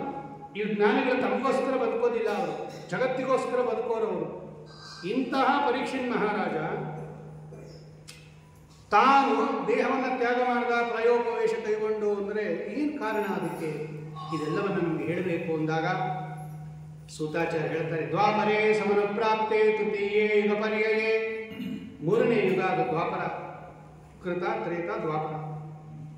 ಪರಾಶರರು ಅಂತಕ್ಕಂಥ ಋಷಿಗಳಲ್ಲಿ ಭಗವಂತ ಸತ್ಯವತಿ ದೇವಿ ನಿಮಿತ್ತ ಅವರಿಬ್ಬರು ನಿಮಿತ್ತ ಮಾಡಿಕೊಂಡು ಅವತಾರ ಮಾಡಿದ. ಒಂದು ದಿವಸ ಸರಸ್ವತಿ ನದಿಯಲ್ಲಿ ಸ್ನಾನ ಮಾಡಿ ಭಗವಂತ ಕೂತಿದ್ದಾನೆ. ಮುಂದೆ ಭಗವಂತನ ಗೊತ್ತು, ಪರಾಪರಜ್ಞ, ಸರ್ವೋತ್ತಮ, ಸರ್ವಜ್ಞ ಶಿಖಾಮಣಿ. ಮುಂದೆ ಘೋರವಾದ ಕಲಿಯುಗ ಬರ್ತಾ ಇದೆ. ಆ ಯುಗದಲ್ಲಿ ಬಲ ಅಲ್ಪ, ಜ್ಞಾನ ಅಲ್ಪ, ಇವರೇನು ಸಾಧನೆ ಮಾಡೋಕ್ಕಾಗಲ್ಲ. ಜೀವರಾಶಿಗಳು ದೊಡ್ಡ ದೊಡ್ಡ ಯಜ್ಞಯಾಗಗಳು ಮಾಡೋಕ್ಕಾಗಲ್ಲ. ಇಷ್ಟೆಲ್ಲ ವೇದಾದಿಗಳನ್ನು ಅಧ್ಯಯನ ಮಾಡೋಕ್ಕಾಗಲ್ಲ. ಆದ್ದರಿಂದ ಇವರಿಗೆ ಸ್ವಲ್ಪ ಅನುಕೂಲ ಮಾಡ್ಕೊಳ್ಬೇಕು ಅಂಥೇಳಿ ವೇದವನ್ನು ಭಗವಂತ ಮೊದಲೇ ವಿಭಕ್ತ ಆಗಿತ್ತದು ವೇದಗಳು, ಋಗ್, ನಿಗದ, ಸಾಮ ಅಂತ. ಅದನ್ನು ಭಗವಂತ ಒಂದು ರಾಶಿಯಿಂದ, ಅಂದರೆ ಋಗ್ವೇದದ ರಾಶಿಯಿಂದ ಒಂದು ಸ್ವಲ್ಪ ಋಗ್ವೇದ ತೆಕ್ಕೊಂಡ. ಯಜುರ್ವೇದ ನಿಗದ ಅಂತ ಕರೀತಾ ಇದ್ದ. ಯಜುರ್ವೇದದಿಂದ ಸ್ವಲ್ಪ ತೆಕ್ಕೊಂಡ, ಸಾಮವೇದದಿಂದ ಸ್ವಲ್ಪ ತೆಗೆದ, ಅಥರ್ವಣ ವೇದದಿಂದ ಸ್ವಲ್ಪ ತಗೊಂಡ. ಇಷ್ಟು ಹೋದ್ರೆ ಸಾಕು ಅಂತ ಭಗವಂತ. ಇವತ್ತು ಅಷ್ಟೇ ಇರೋದು ಋಗ್ ಸಂಹಿತ. ನಾವಿವತ್ತೇನು ಓದ್ತಾ ಇದ್ದೀವಿ 10,000 ಮಂತ್ರ, ಅಷ್ಟೇ ಅಲ್ಲ ಋಗ್ವೇದ. ಅದು ರಾಶಿ ರಾಶಿ ಇದೆ. ನಮಗೆ ಭಗವಂತ ತೆಕ್ಕೊಟ್ಟ, ಇಷ್ಟು ಹೋದ್ರೆ ಸಾಕು ಅಂತ ಕಲಿಯುಗದಲ್ಲಿ. ಹೀಗೆ 4 ವೇದಗಳನ್ನು ಕೂಡ ವಿಭಾಗ ಮಾಡಿದವನು ಭಗವಂತ.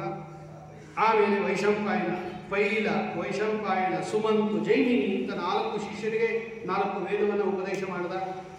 ಮಹಾಭಾರತವನ್ನು ರಚನೆ ಮಾಡಿಕೊಟ್ಟ ಭಗವಂತ. ವೇದಾಂತ ನಿರ್ಣಾಯಕ ಬ್ರಹ್ಮಸೂತ್ರಗಳನ್ನು ರಚನೆ ಮಾಡಿದ. 17 ಪುರಾಣಗಳನ್ನು ರಚನೆ ಮಾಡಿದ ಭಗವಂತ. ಎಲ್ಲ ಶಿಷ್ಯರಿಗೆ ಪುರಾಣಗಳನ್ನೆಲ್ಲ ನಮ್ಮ ತಂದೆಯಾಗಿರ್ತಕ್ಕಂತಹ ರೋಮಹರ್ಷನಿಗೆ ಉಪದೇಶ ಮಾಡಿದ. ಆದರೂ ಕೂಡ ಭಗವಂತ ಇನ್ನೂ ಅವನಿಗೆ ಇನ್ನೊಂದು ಗ್ರಂಥವನ್ನು ಕೊಡಬೇಕು ಜಗತ್ತಿಗೆ ಅಂತ ಅಪೇಕ್ಷೆ, ಸ್ವಾಮಿ ಇಚ್ಛಾ. ಬಂದು ಪ್ರಾರ್ಥನೆ ಮಾಡ್ತಾರೆ. ನಾರದರು ಅಂತ ಗೊತ್ತಿತ್ತು, ಭಗವಂತ ಕೂತಿದ್ದ. ಬಂದರು ನಾರದರು, ಸ್ತೋತ್ರ ಮಾಡಿದ್ರು, ನಮಸ್ಕಾರ ಮಾಡಿದ್ರು. ಭಗವಂತ ನಿನ್ನ ಮುಖವನ್ನು ನೋಡಿದ್ರೆ ಇನ್ನೂ ತೃಪ್ತನಾದಂತೆ ಕಾಣಲ್ಲ. ಭಗವಂತನಿಗೆ ತೃಪ್ತಿ ಅತೃಪ್ತಿ ಅಂತೇನಿಲ್ಲ, ನಿತ್ಯ ತೃಪ್ತ. ಅಂದರೆ ಇನ್ನೂ ಒಂದು ಗ್ರಂಥವನ್ನು ರಚನೆ ಮಾಡಬೇಕು ಅಂತ ನಿನ್ನ ಮನಸ್ಸಿನಲ್ಲಿ ಇದೆ ಅಂತ ಕಾಣುತ್ತೆ. ಯಾಕೆ ಅಂತ ಹೇಳಿದಾಗ ನೀನೇ ಹೇಳುವಂತ ಭಗವಂತ. ಆಗ ಅವ್ರು ಹೇಳ್ತಾರೆ, ಯಥಾ ಧರ್ಮಾದಯೋಕ್ಯರ್ಥಃ ಮುನಿವರ್ಯಾನುವರ್ಣಿತಾಃ ನ ತಥಾ ವಾಸುದೇವಸ್ಯ ಮಹಿಮಾನುವರ್ಣಿತಾಃ. ಸ್ವಾಮಿ, ನೀವು ಮಹಾಭಾರತವನ್ನು ರಚನೆ ಮಾಡಿದ್ದೀರ ನಿಜ, ಆದರೆ ಅದರಲ್ಲಿ ಧರ್ಮಾದಿಗಳನ್ನು ಹೆಂಗೆ ವರ್ಣನೆ ಮಾಡಿದಿರೋ ಭಗವಂತನ ಕಥಾ ಹಂಗೆ ವರ್ಣನೆ ಮಾಡಿಲ್ಲ. ಅಂದರೆ ಏನರ್ಥ? ಧರ್ಮಾದಿಗಳು ಸ್ವಲ್ಪ ಹೇಳಿದ್ರೂ ಮುಕ್ತಾಯ ಆಗಿಬಿಡುತ್ತೆ. ಭಗವಂತನ ಕಥಾ ಹಂಗಲ್ಲ, ಅಪಾರ ಅದು. ಮಹಾಭಾರತವನ್ನು ನೋಡಿ ನಾವು ಭಗವಂತನ ಮಹಿಮೆ ತಿಳ್ಕೊಳ್ಳೋಕ್ಕೆ ಸಾಧ್ಯ ಇಲ್ಲ. ಒಂದು ಕೆಲಸ ಮಾಡಿ, ಅಥೋ ಮಹಾಭಾಗವಾನಮೋಗದೃಕ್ಷುಚಿಶ್ರವಾ ಸತ್ಯರಥೋ ಧೃತವ್ರತಃ ಉರುಕ್ರಮಸ್ಯ ಅಖಿಲವಂತ ಮುಕ್ತಯೇ ಸಮಾಧಿನಾನುಸ್ಮರಯದ್ವಿಚೇಷ್ಟಿತಂ. ಒಂದು ಕೆಲಸ ಮಾಡಿ ಸ್ವಾಮಿ, ಉರುಕ್ರಮಸ್ಯ ಅಖಿಲ ಬಂಧ ಮುಕ್ತಯೇ, ಸಕಲ ಸಂಸಾರ ಬಂಧನದಿಂದ ನಮ್ಮನ್ನು ಬಿಡಿಸ್ತಕ್ಕಂತಹ ಭಗವಂತನ ಕಥೆಯನ್ನು ಸಮಾಧಿ ಭಾಷೆ ಅಂತ ಕರೀತಾರೆ. ದರ್ಶನ ಭಾಷಾ, ಗುಹ್ಯ ಭಾಷಾ, ಸಮಾಧಿ ಭಾಷಾ. ಆ ಸಮಾಧಿ ಭಾಷಾ ಅಂದರೆ ಮೇಲ್ನೋಟಕ್ಕೆ ಅದರ ಅರ್ಥ ಆಗಬೇಕು, ಹಾಗೆ ರಚನೆ ಮಾಡಿಕೊಡ್ರಿ ಅಂತ ಹೇಳಿ ತಮ್ಮ ಕಥೆಯನ್ನೇ ಹೇಳ್ತಾರೆ. ನಾನು ಹಿಂದಿನ ಬ್ರಹ್ಮಕಲ್ಪದಲ್ಲಿ ಒಬ್ಬ ದಾಸಿ ಪುತ್ರನಾಗಿದ್ದೆ.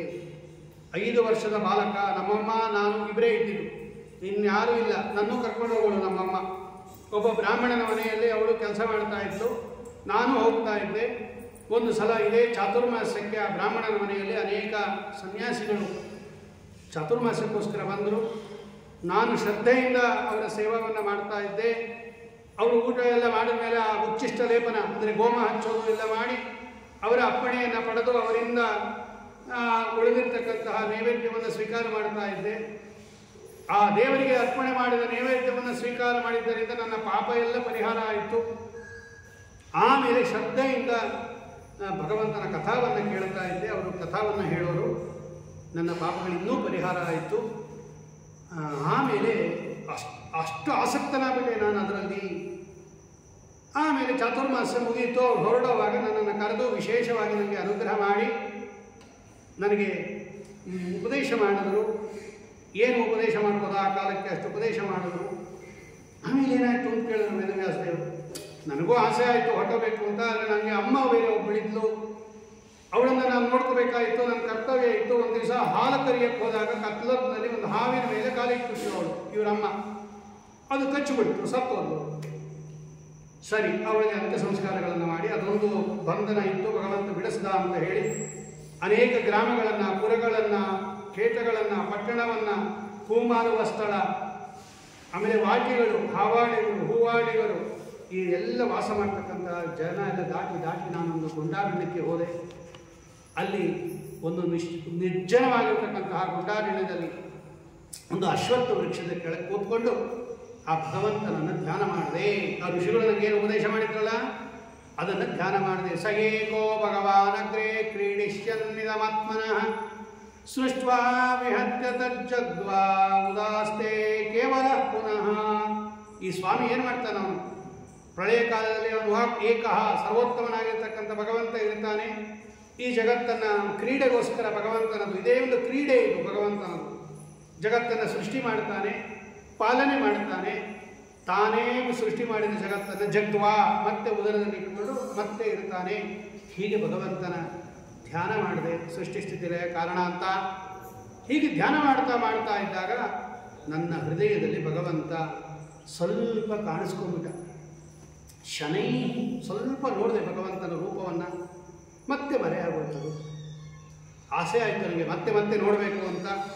ಕೂಗದೆ, ಕಿರಿಚದೆ, ಕೇಳದೆ, ಏನಿಲ್ಲ. ಅದು ಗೊಂಡಾರಣ್ಯ ಯಾರು ಕೇಳಬೇಕು? ಅಶರೀರವಾಣಿ ಆಯಿತು. ಹಂತಾಸ್ಮಿನ್ ಜನ್ಮನಿ ಭವಾನ್, ಏ ಕೂಸು, ನಿಂಗೆ ಇಷ್ಟೇ ಈ ಜನ್ಮದಲ್ಲಿ ಪ್ರಾಪ್ತಿ, ಇನ್ನು ನೀವು ನೋಡೋಕ್ಕಾಗಲ್ಲ. ಮುಂದಿನ ನೀನು ಬ್ರಹ್ಮಕಲ್ಪದಲ್ಲಿ ಬ್ರಹ್ಮದೇವರ ಮಗನಾಗಿ ನೀನು ಹುಟ್ಟಿಯ, ಆಗ ಯಥೇಚ್ಛವಾಗಿ ನಾನು ದರ್ಶನ ಮಾಡ್ಬೋದು ಅಂತ ಶರೀರವಾಣಿ ಆಯಿತು. ಮುಂದೆ ಭಗವಂತ ಮುಂದಿನ ಬ್ರಹ್ಮಕಲ್ಪದಲ್ಲಿ ತನ್ನ ನಾಭಿಕಮಲದಿಂದ ಬ್ರಹ್ಮದೇವರನ್ನು ಸೃಷ್ಟಿ ಮಾಡಿದ. ಬ್ರಹ್ಮದೇವರ ಅವಯವಗಳಿಂದ ಮರೀಚಿ ಮೊದಲಾದ ಋಷಿಗಳು ಉತ್ಪನ್ನರಾದರು. ನಾನು ತೊಡೆಯಿಂದ ಉತ್ಪನ್ನರಾದವರು. ಉತ್ಸಂಗಾತ್ ನಾರದೋಜಜ್ಞೆ, ಬ್ರಹ್ಮದೇವರ ತೊಡೆಯಿಂದ ಉತ್ಪನ್ನನಾದೆ.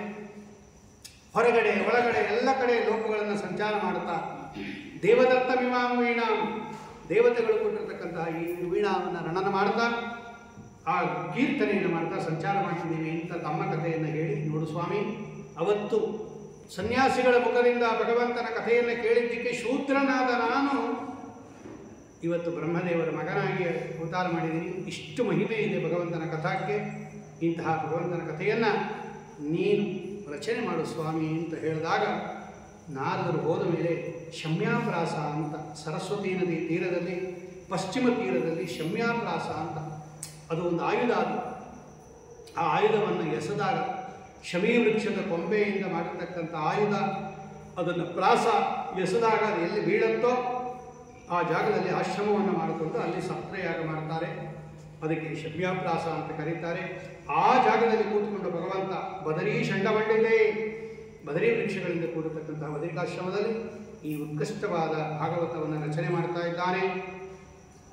ಯಾವುದನ್ನು ಕೇಳಿದರೆ ಭಗವಂತನಲ್ಲಿ ಭಕ್ತಿ ಬರುತ್ತೋ, ಯಾವುದನ್ನು ಕೇಳಿದರೆ ಸಕಲ ಅನರ್ಥಗಳು ಕೂಡ ಪರಿಹಾರ ಆಗುತ್ತೋ ಅಂತಹ ಅತ್ಯದ್ಭುತವಾದ ಪರಮ ಸಾತ್ವಿಕ ಪುರಾಣವನ್ನು ಭಗವಂತ ರಚನೆ ಮಾಡಿದ. ತನ್ನ ಮಗನಾಗಿರ್ತಕ್ಕಂತಹ ಶುಕಾಚಾರ್ಯರಿಗೆ ಅದನ್ನು ಉಪದೇಶ ಮಾಡಿದ. ಅವರು ವೈರಾಗ್ಯ ಶಿಖಾಮಣಿಗಳಾಗಿದ್ದರೂ ಕೂಡ ಆ ಭಗವಂತನ ಕಥೆಗೆ ಮನಸೋತು ಉತ್ಕೃಷ್ಟವಾದ ಕಥೆಯನ್ನು ಕೇಳಿದ್ರು. ಅವರು ಪರೀಕ್ಷಿತ್ ರಾಜರಿಗೆ ಹೇಳಿದರು. ಪರೀಕ್ಷಿತ್ ರಾಜರಿಗೆ ಯಾಕೆ ಆ ಒಂದು ಅವಕಾಶ ಬಂತು? ಅವ್ರು ಯಾಕೆ ರಾಜ್ಯಭಾರ ಮಾಡೋದನ್ನು ಬಿಟ್ಟು ಯಾಕೆ ಅವರು ಗಂಗಾ ಪ್ರವಾಹದಲ್ಲಿ ಕೂತ್ಕೊಂಡು ಕೇಳಿದ್ರು ಅಂದಾಗ ಪರೀಕ್ಷಿತ್ ರಾಜರ ವೃತ್ತಾಂತವನ್ನು ಹೇಳ್ತಾರೆ. ಮಹಾಭಾರತದ ಯುದ್ಧ 18ನೇ ದಿವಸ ಭೀಮಸೇನ ದೇವರ ಗದಾಪ್ರಹಾರದಿಂದ ದುರ್ಯೋಧನ ತೊಡೆ ಮುರ್ಕೊಂಡು ಬಿದ್ದಿದ್ದಾನೆ. ಅವರ ಹತ್ರ ಈ ಅಶ್ವತ್ಥಾಮಾಚಾರ್ಯರು ಬಂದರು. ಏನು ಮಾಡಬೇಕು ನಾನು ನಿಮಗೆ ಅಂತ ಕೇಳಿದ್ರು. ಆಗ ಅವನು ಹೇಳಿದ, ಅಪಾಂಡವೀಯಂ, ಈ ಪಾಂಡವರೇ ಇರಬಾರ್ದು ಈ ಭೂಮಿ ಮೇಲೆ, ಎಲ್ಲರನ್ನ ಸಂಹಾರ ಮಾಡಿಬಿಡ್ರಿ, ಆ ಪಾಂಡವರ ವಂಶನೇ ಇರಬಾರ್ದು. ಸರಿ ಅಂತ ಹೋದರು. ಆ ಪಾಂಡವರನ್ನು ಕೊಲ್ಲಬೇಕು ಅಂತ ಶಿಬಿರಕ್ಕೆ ನುಗ್ಗುದವರು ರಾತ್ರಿ ಪಾಂಡವರ ಮಕ್ಕಳ ತಲೆಯನ್ನು ಕತ್ತರಿಸ್ಬಿಟ್ರು. 5 ಜನ ಮಕ್ಕಳು ದ್ರೌಪದಿಯಿಂದ ಉತ್ಪನ್ನರಾದವರು. ಆ ಮಕ್ಕಳನ್ನೆಲ್ಲ ತಂದು ತೋರಿಸಿದ್ರು. ಅವನು ಗೊತ್ತಾಯಿತು ಇವರು ಪಾಂಡವರಲ್ಲ, ಪಾಂಡವರ ಮಕ್ಕಳು ಅಂತ. ಆದರೂ ಕೂಡ ಅವನು ಆಯಿತು ಅಂತ ಹೇಳಿದ. ಸತ್ತೋದ ದುರ್ಯೋಧನ. ಇದು ದ್ರೌಪದಿಗೆ ಗೊತ್ತಾಯಿತು. ಆಗ ಅರ್ಜುನ ಅವಳನ್ನು ಸಮಾಧಾನ ಮಾಡಿ ಅಶ್ವತ್ಥಾಮಾಚಾರ್ಯರನ್ನು ಬೆನ್ನಟ್ಟುತ್ತಾ ಇದ್ದಾನೆ ರಥದಲ್ಲಿ, ಕೃಷ್ಣನ ಸಾರಥ್ಯದಲ್ಲಿ. ಅವರೂ ಕೂಡ ಓಡೋದು. ಇನ್ನು ಮುಂದೆ ಕುದುರೆಗಳು ಹೋಗಲೇ ಇಲ್ಲ, ನಿಂತ್ಕೊಂಡ್ಬಿಟ್ರು ಅವರು. ಆಗ ಹಿಂದಿಂದ ಕೃಷ್ಣಾರ್ಜುನರು ಬರ್ತಾ ಇದ್ದಾರೆ. ಪ್ರಾಣ ಹೋಗೋ ಸ್ಥಿತಿ ಬಂತು. ಬ್ರಹ್ಮಾಸ್ತ್ರ ಬಿಟ್ಬಿಟ್ರು ಅವರು. ಅರ್ಜುನ ಕೇಳಿದ, ಏನು ಸ್ವಾಮಿ ಇದು ಬ್ರಹ್ಮಾಸ್ತ್ರ ಬರ್ತಾ ಇದೆ, ಯಾವುದಿದು ಅಂದಾಗ ಕೃಷ್ಣ ಹೇಳ್ತಾನೆ, ಇದು ಬ್ರಹ್ಮಾಸ್ತ್ರ ಅಶ್ವತ್ಥಾಮಾಚಾರ್ಯ ಬಿಟ್ಟಿರ್ತಕ್ಕಂಥದ್ದು. ಇದಕ್ಕೆ ಬೇರೆ ಇನ್ನೊಂದು ಅಸ್ತ್ರ ಸಾಟಿ ಇಲ್ಲ, ನೀನು ಬ್ರಹ್ಮಾಸ್ತ್ರವನ್ನೇ ಬಿಟ್ಬಿಡು ಅಂದರು. ಅರ್ಜುನನೂ ಬ್ರಹ್ಮಾಸ್ತ್ರ ಬಿಟ್ಬಿಟ್ಟ. ಎರಡೂ ಬರ್ತಾ ಇದೆ, ತಾಕ್ತಾ ಇದೆ. ಲೋಕದಲ್ಲಿ ಭಯಂಕರ ಉಲ್ಕಾಪಾತಗಳಾಗ್ತಾ ಇದೆ. ಆಗ ಪರಮಾತ್ಮ ಹೇಳ್ತಾನೆ, ದಹ್ಯಮಾನ ಪ್ರಜಾಸರ್ವ ಎಲ್ಲದ್ದೇ ಸುಡ್ತಾ ಇದ್ದಾರಂತೆ ಆ 2 ಬ್ರಹ್ಮಾಸ್ತ್ರಗಳು ಬಂದಾಗ. ಇನ್ನು ತೊಂದರೆ ಆಗುತ್ತೆ, ಎರಡನ್ನೂ ತೆಕ್ಕೊಂಡ್ಬಿಡು ಅಂದಾಗ ಅರ್ಜುನ ಎರಡನ್ನೂ ತೆಕ್ಕೊಂಡು ಅಶ್ವತ್ಥಾಮಾಚಾರ್ಯನ ಹೆಡೆಮುಡಿ ಕಟ್ಟಿ ಆ ದ್ರೌಪದಾದೇವಿಯ ಕಾಲ ಮೇಲೆ ಹಾಕ್ತಾ ಇದ್ದಾನೆ. ವಾಮಸ್ವಭಾವ ಕೃಪಯಾನ ನಾಮ. ಅವಳು ನಮಸ್ಕಾರ ಮಾಡಿಬಿಟ್ಟು ಬಂಧನದಿಂದ ಬಿಡಿಸಿ, ನೋಡಿ ದ್ರೋಣಾಚಾರ್ಯನ ಮಕ್ಕಳು ಅಶ್ವತ್ಥಾಮಾಚಾರ್ಯರು, ನೀವೆಲ್ಲ ಪಾಠ ಹೇಳ್ಕೊಟ್ಟ ಗುರುಗಳವರು ಪ್ರಜಾರೂಪೇಣ ಅಷ್ಟೇ, ಅಂದರೆ ಮಗನಲ್ಲಿ ತಂದೆ ಒಂದು ರೂಪದಿಂದ ಇರ್ತಾರೆ. ಆತ್ಮಾವೈ ಪುತ್ರನಾಮಾಸಿ ಅಂತ ಇದೆ, ಬಿಟ್ಬಿಡಿ ಅಂತ ಹೇಳಿದಾಗ ಅವನನ್ನು ಬಿಟ್ಟುಬಿಟ್ರು. ಅವ್ನಿಗೆ ಏನು ಮಾಡಬೇಕು ಶಿಕ್ಷೆ? ಬಂಧನಂ ದ್ರವಿಣಾದಾನಂ ಸ್ಥಾನ ನಿರ್ಯಾಪಣಂ ತಥಾ.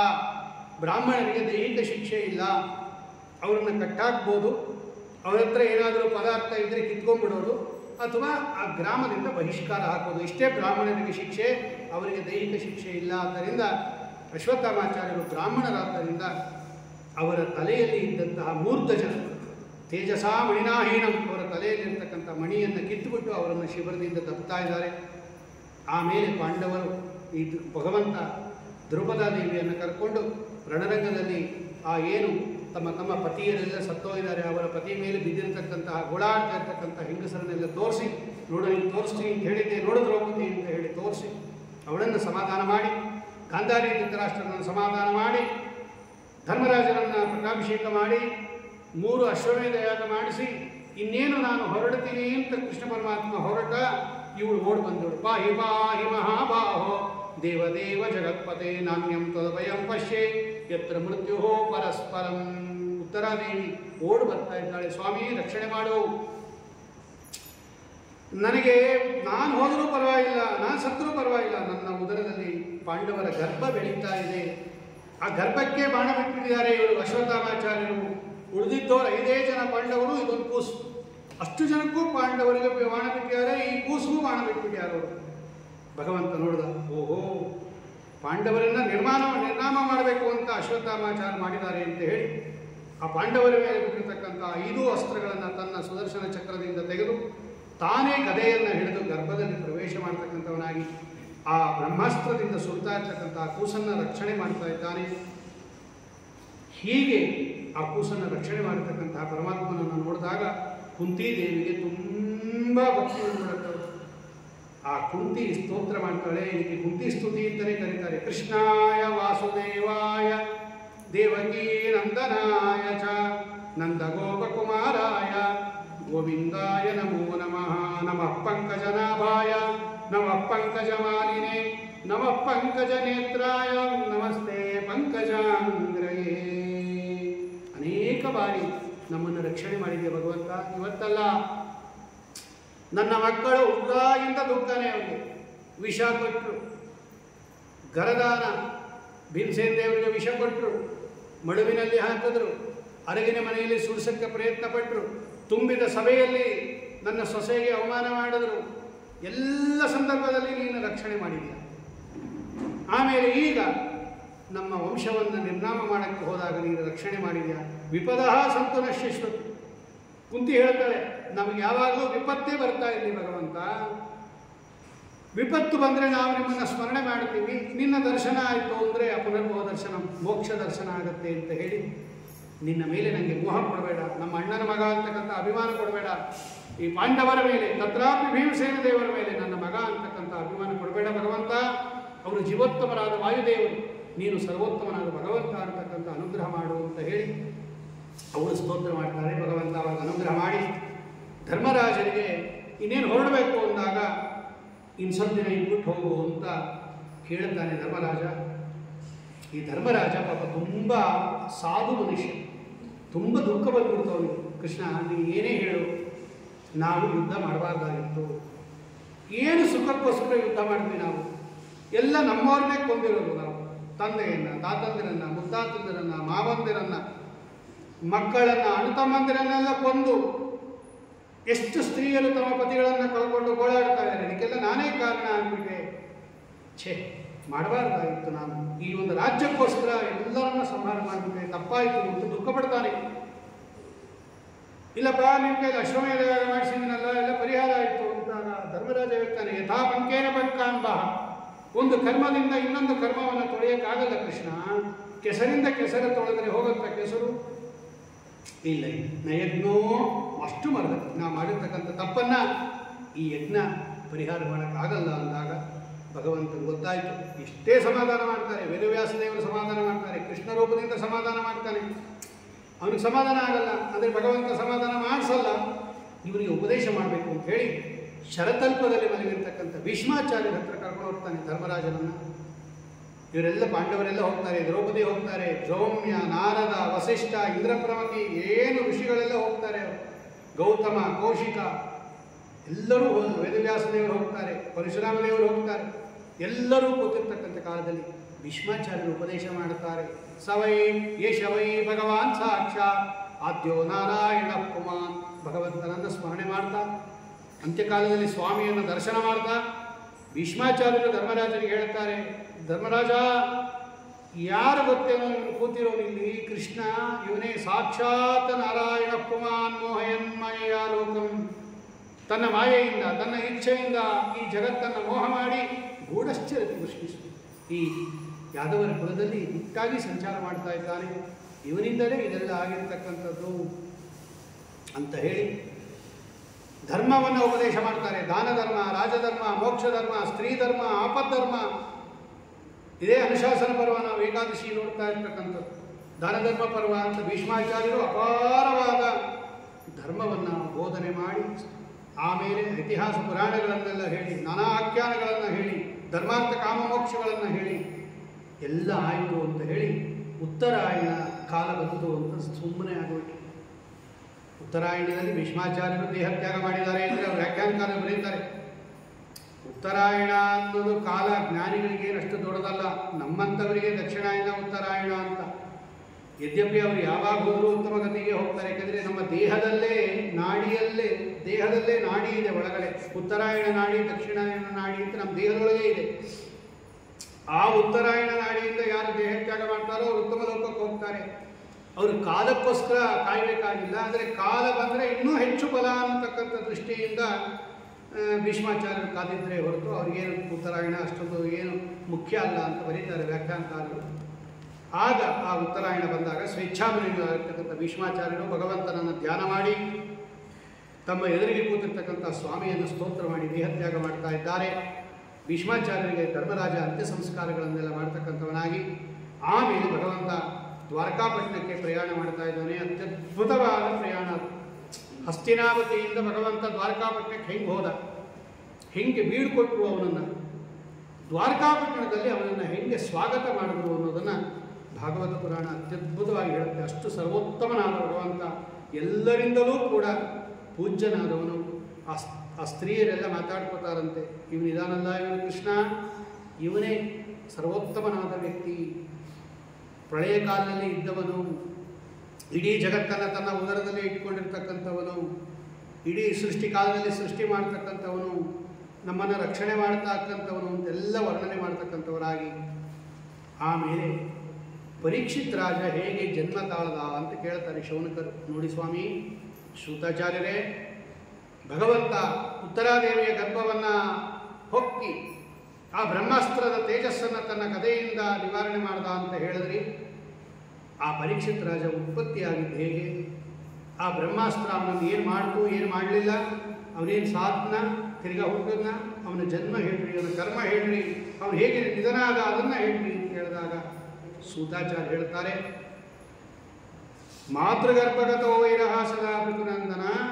ಹೇ ಶೌನಕರ, ತಾಯಿಯ ಗರ್ಭದಲ್ಲಿದ್ದಂತಹ ಈ ಪರೀಕ್ಷಿತ್ ರಾಜ, ಅವನಿಗೆ ಪರೀಕ್ಷಿತ್ ರಾಜ ಅಂತ ಆಮೇಲೆ ಹೆಸರು ಬಂದಿತ್ತು. ಆ ಕೂಸು ನೋಡ್ತಾ ಇದ್ದಂತೆ ಆ ಪರಮಾತ್ಮನನ್ನು.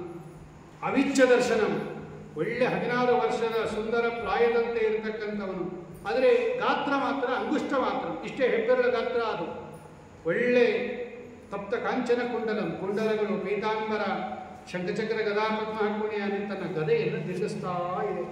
ಎಲ್ಲೆಲ್ಲಿ ಬ್ರಹ್ಮಾಸ್ತ್ರ ಬರುತ್ತೋ ಅಲ್ಲೆಲ್ಲ ಗದೆಯನ್ನು ತಿರುಗಿಸಿ ಆ ಬ್ರಹ್ಮಾಸ್ತ್ರದ ಅದರಿಂದ ಸುರಿದಂಗೆ ಮಾಡ್ತಾ ಇದ್ದಾನೆ. 9 ತಿಂಗಳಾದ ಮೇಲೆ ತತ್ರ ಇವ ಅಂತರ್ತದೆ, ಭಗವಂತ ಅಂತರ್ಧಾನನಾಗ್ಬಿಟ್ಟ. ಭಗವಂತ ಅಂತರ್ಧಾನ ಆಗಿದ ತಕ್ಷಣ ಬ್ರಹ್ಮಾಸ್ತ್ರ ಬಿದ್ದೇ ಉಳಿತು ಪರೀಕ್ಷಿತ್ ರಾಜರಿಗೆ.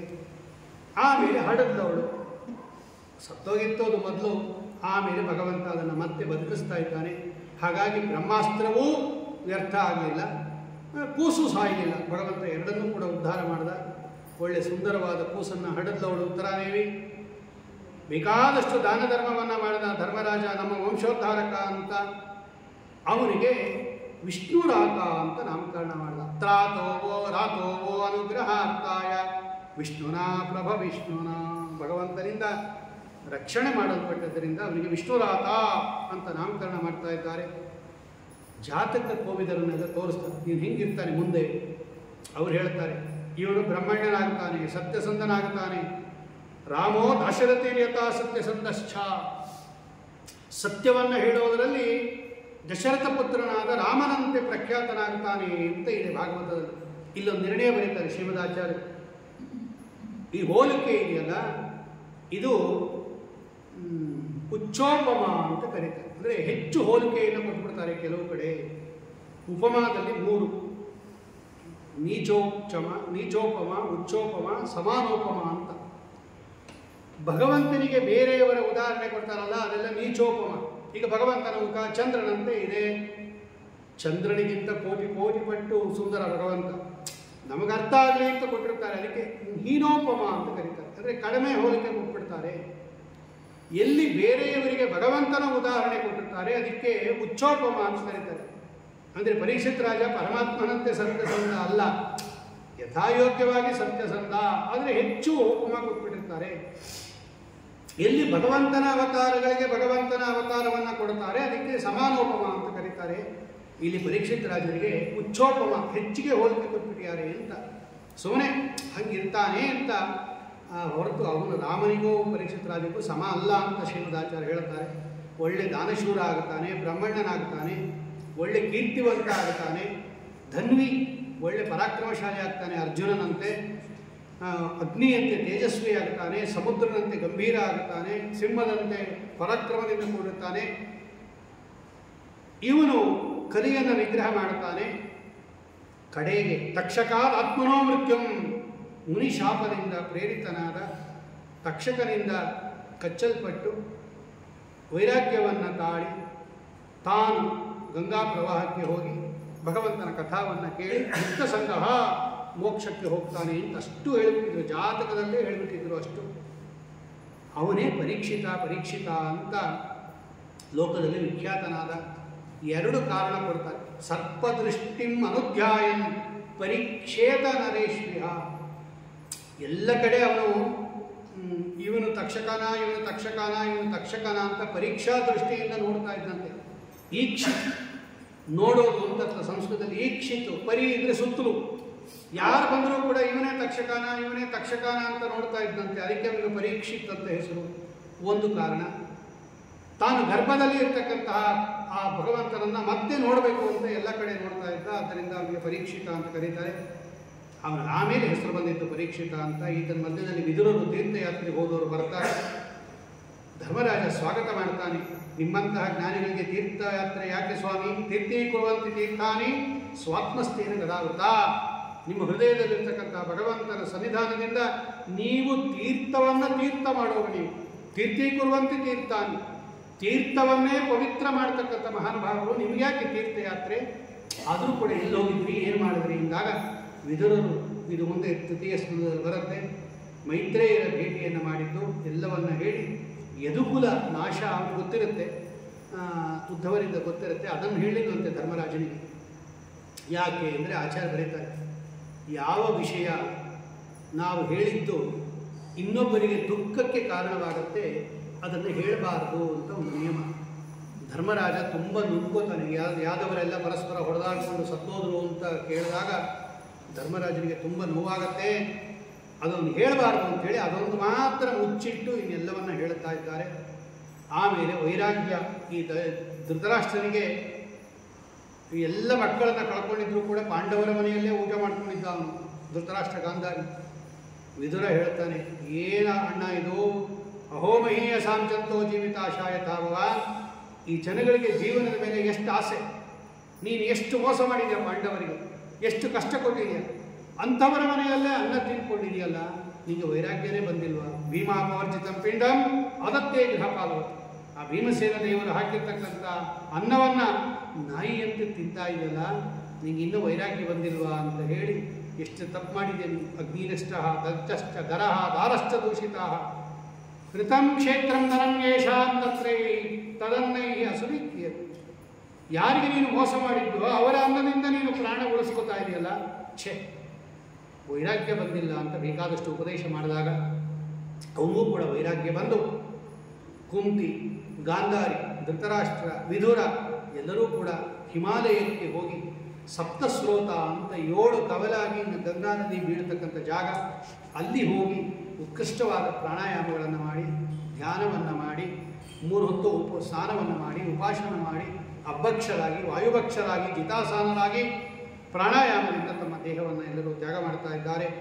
ನಾರದರಿಂದ ಈ ಸುದ್ದಿಯನ್ನು ಕೇಳಿರ್ತಕ್ಕಂಥ ಧರ್ಮರಾಜನೂ ಕೂಡ ಕೃಷ್ಣ ಪರಮಾತ್ಮ ಪರಂಧಾಮಕ್ಕೆ ಹೋದ ಮೇಲೆ ಅವರೂ ಕೂಡ 5 ಜನ ಪಾಂಡವರೆಲ್ಲ ಪರಂಧಾಮಕ್ಕೆ ಅಂದರೆ ಮೂಲ ರೂಪಕ್ಕೆ ಹೋಗ್ತಾ ಇದ್ದಾರೆ.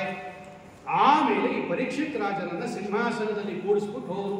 ಧರ್ಮರಾಜ ಹೋಗುವಾಗ ಪೌತ್ರೇ ಪವಿತ್ರ ತ್ವಯಜಾಮಿ ಪೌತ್ರೇ ಧರಾಂ ವಿಧಾಯ ಅಸುರದೀಷು ತಾಪಂ ಕೀರ್ತಿಂ ತ್ರಿಲೋಕ್ಯಾಂ ಹೃದಯೇ ಮುಕುಂದಂ ಬೇಜೇ ಪದಂ ಸ್ವಂ ಸಹಜೈಸ್ಸ ಭೀಮಃ. ಪರೀಕ್ಷಿತ್ ರಾಜರನ್ನು ಹಸ್ತಿನಾವತಿಯಲ್ಲಿ ಕೂಡಿಸಿದ್ರು. ವಜ್ರ ಅಂತ ಅವನು ಅನಿರುದ್ಧನ ಮಗ, ಕೃಷ್ಣನ ಮಗ ಪ್ರದ್ಯುಮ್ನನ ಮಗ ಅನಿರುದ್ಧನ ಮಗ ವಜ್ರ. ಅವನನ್ನು ದ್ವಾರಕಾದಲ್ಲಿ ಪಟ್ಟಾಭಿಷೇಕ ಮಾಡಿ ಪಾಂಡವರೆಲ್ಲ ಉತ್ಕೃಷ್ಟವಾದ ಪರಂಧಾಮಕ್ಕೆ ಹೋಗ್ತಾ ಇದ್ದಾರೆ.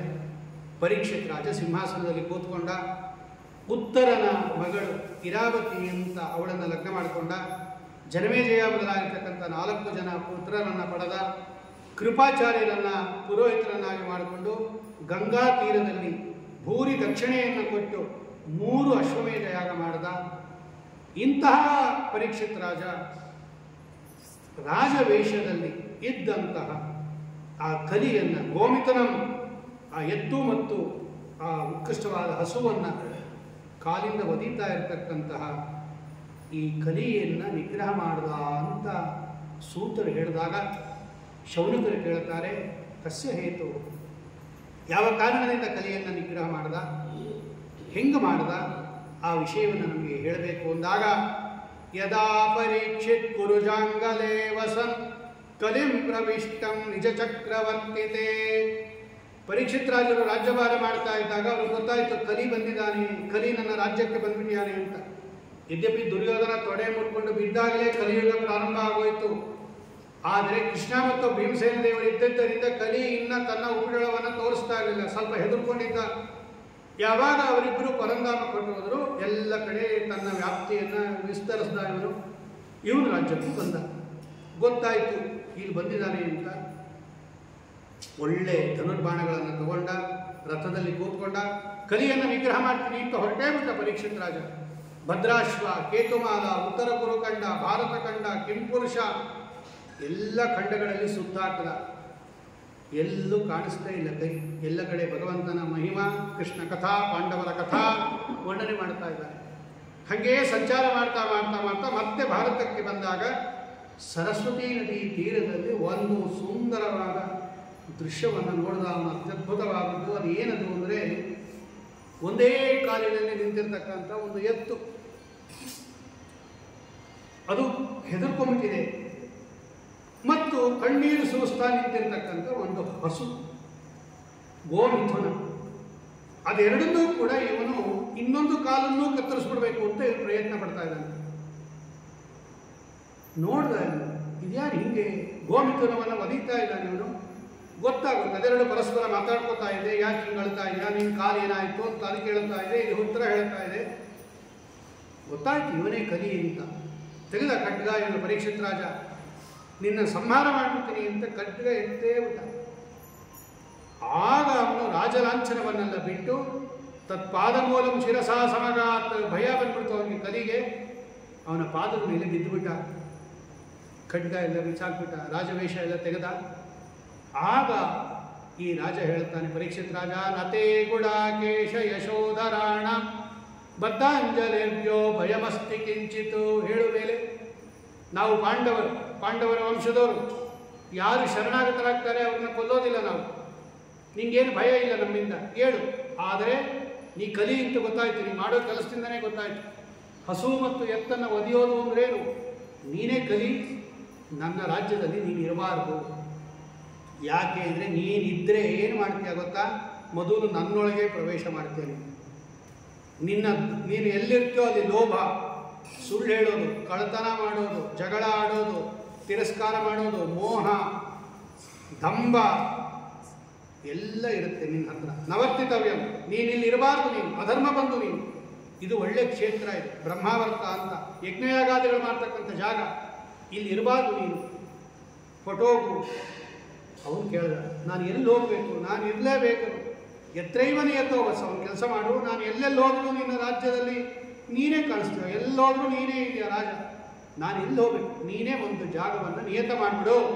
ಇಷ್ಟೇ ಕಡೆ ಇರಬೇಕು ಅಂತ ಹೇಳು, ಇನ್ನೆಲ್ಲೂ ಬರಲ್ಲ ಅಂದಾಗ 4 ಜಾಗ ಮಾಡಿಕೊಟ್ಟ. ದ್ಯೂತಂ ಪಾನಂ ಸ್ತ್ರೀಯ ಸೂನ. ಎಲ್ಲಿ ಜೂಜಾಡ್ತಾರೆ ಅಲ್ಲಿರು ನೀನು, ಎಲ್ಲಿ ಮದ್ಯಪಾನ ಮಾಡ್ತಾರೆ ಅಲ್ಲಿರು ನೀನು, ಎಲ್ಲಿ ದುಷ್ಟ ಸ್ತ್ರೀಯರಿರ್ತಾರೆ ವೇಶ್ಯವಾಟಿಕ ಅಲ್ಲಿರು ನೀನು. ಸೂನ, ಎಲ್ಲಿ ಪ್ರಾಣಿ ಹಿಂಸೆ ಆಗತ್ತೋ ಅಲ್ಲಿರು. ಇದು ಇನ್ನೊಂದು ಜಾಗ ಕೊಟ್ಬಿಡು ಅಂತ ಕೇಳ್ದ. ಇದಿಷ್ಟು ನಿನ್ನ ರಾಜ್ಯದಲ್ಲಿ ದುರ್ಲಭ, ಅದೆಲ್ಲೂ ಸಿಗೋದೇ ಇಲ್ಲ, ಇನ್ನೊಂದು ಜಾಗ ಕೊಟ್ಬಿಡು ಅಂದಾಗ, ಜಾತರೂಪಂ, ಬಂಗಾರದಲ್ಲಿರು ಅಂತ ಹೇಳ್ದ ಪರೀಕ್ಷಿತ್ ರಾಜ. ಬಂಗಾರದಲ್ಲಿ ಇಟ್ಬಿಡು ನೀನು. ನೋಡು, ಅಷ್ಟು ಕೆಲಸನೂ ಮಾಡುತ್ತೆ ಅದು. ಅನೃತ, ಸುಳ್ಳು ಹೇಳಿಸತ್ತೆ, ಮದ ಬರೆಸತ್ತೆ, ಆಸೆ ಹುಟ್ಟಿಸತ್ತೆ, ವೈರ ಕಲಹ ಇಷ್ಟು ಮಾಡಿಸತ್ತೆ ಅದು. ಆದ್ದರಿಂದ ನೀನು ಬಂಗಾರದಲ್ಲಿ ಇಟ್ಬಿಡು ಅಂತ ಹೇಳಿ ಇಷ್ಟು ಸ್ಥಳವನ್ನು ಕ್ಲುಪ್ತ ಮಾಡಿ, ಯಾಕೆಂದರೆ ಅದು ಭಗವಂತ ಕಲಿಯನ್ನು ತಾನೇ ಇಟ್ಟಿರೋದು ಕಲಿಯುಗ, ಆದ್ದರಿಂದ ಅವನನ್ನು ನಿಗ್ರಹ ಮಾಡೋಕ್ಕಾಗೋದೂ ಇಲ್ಲ.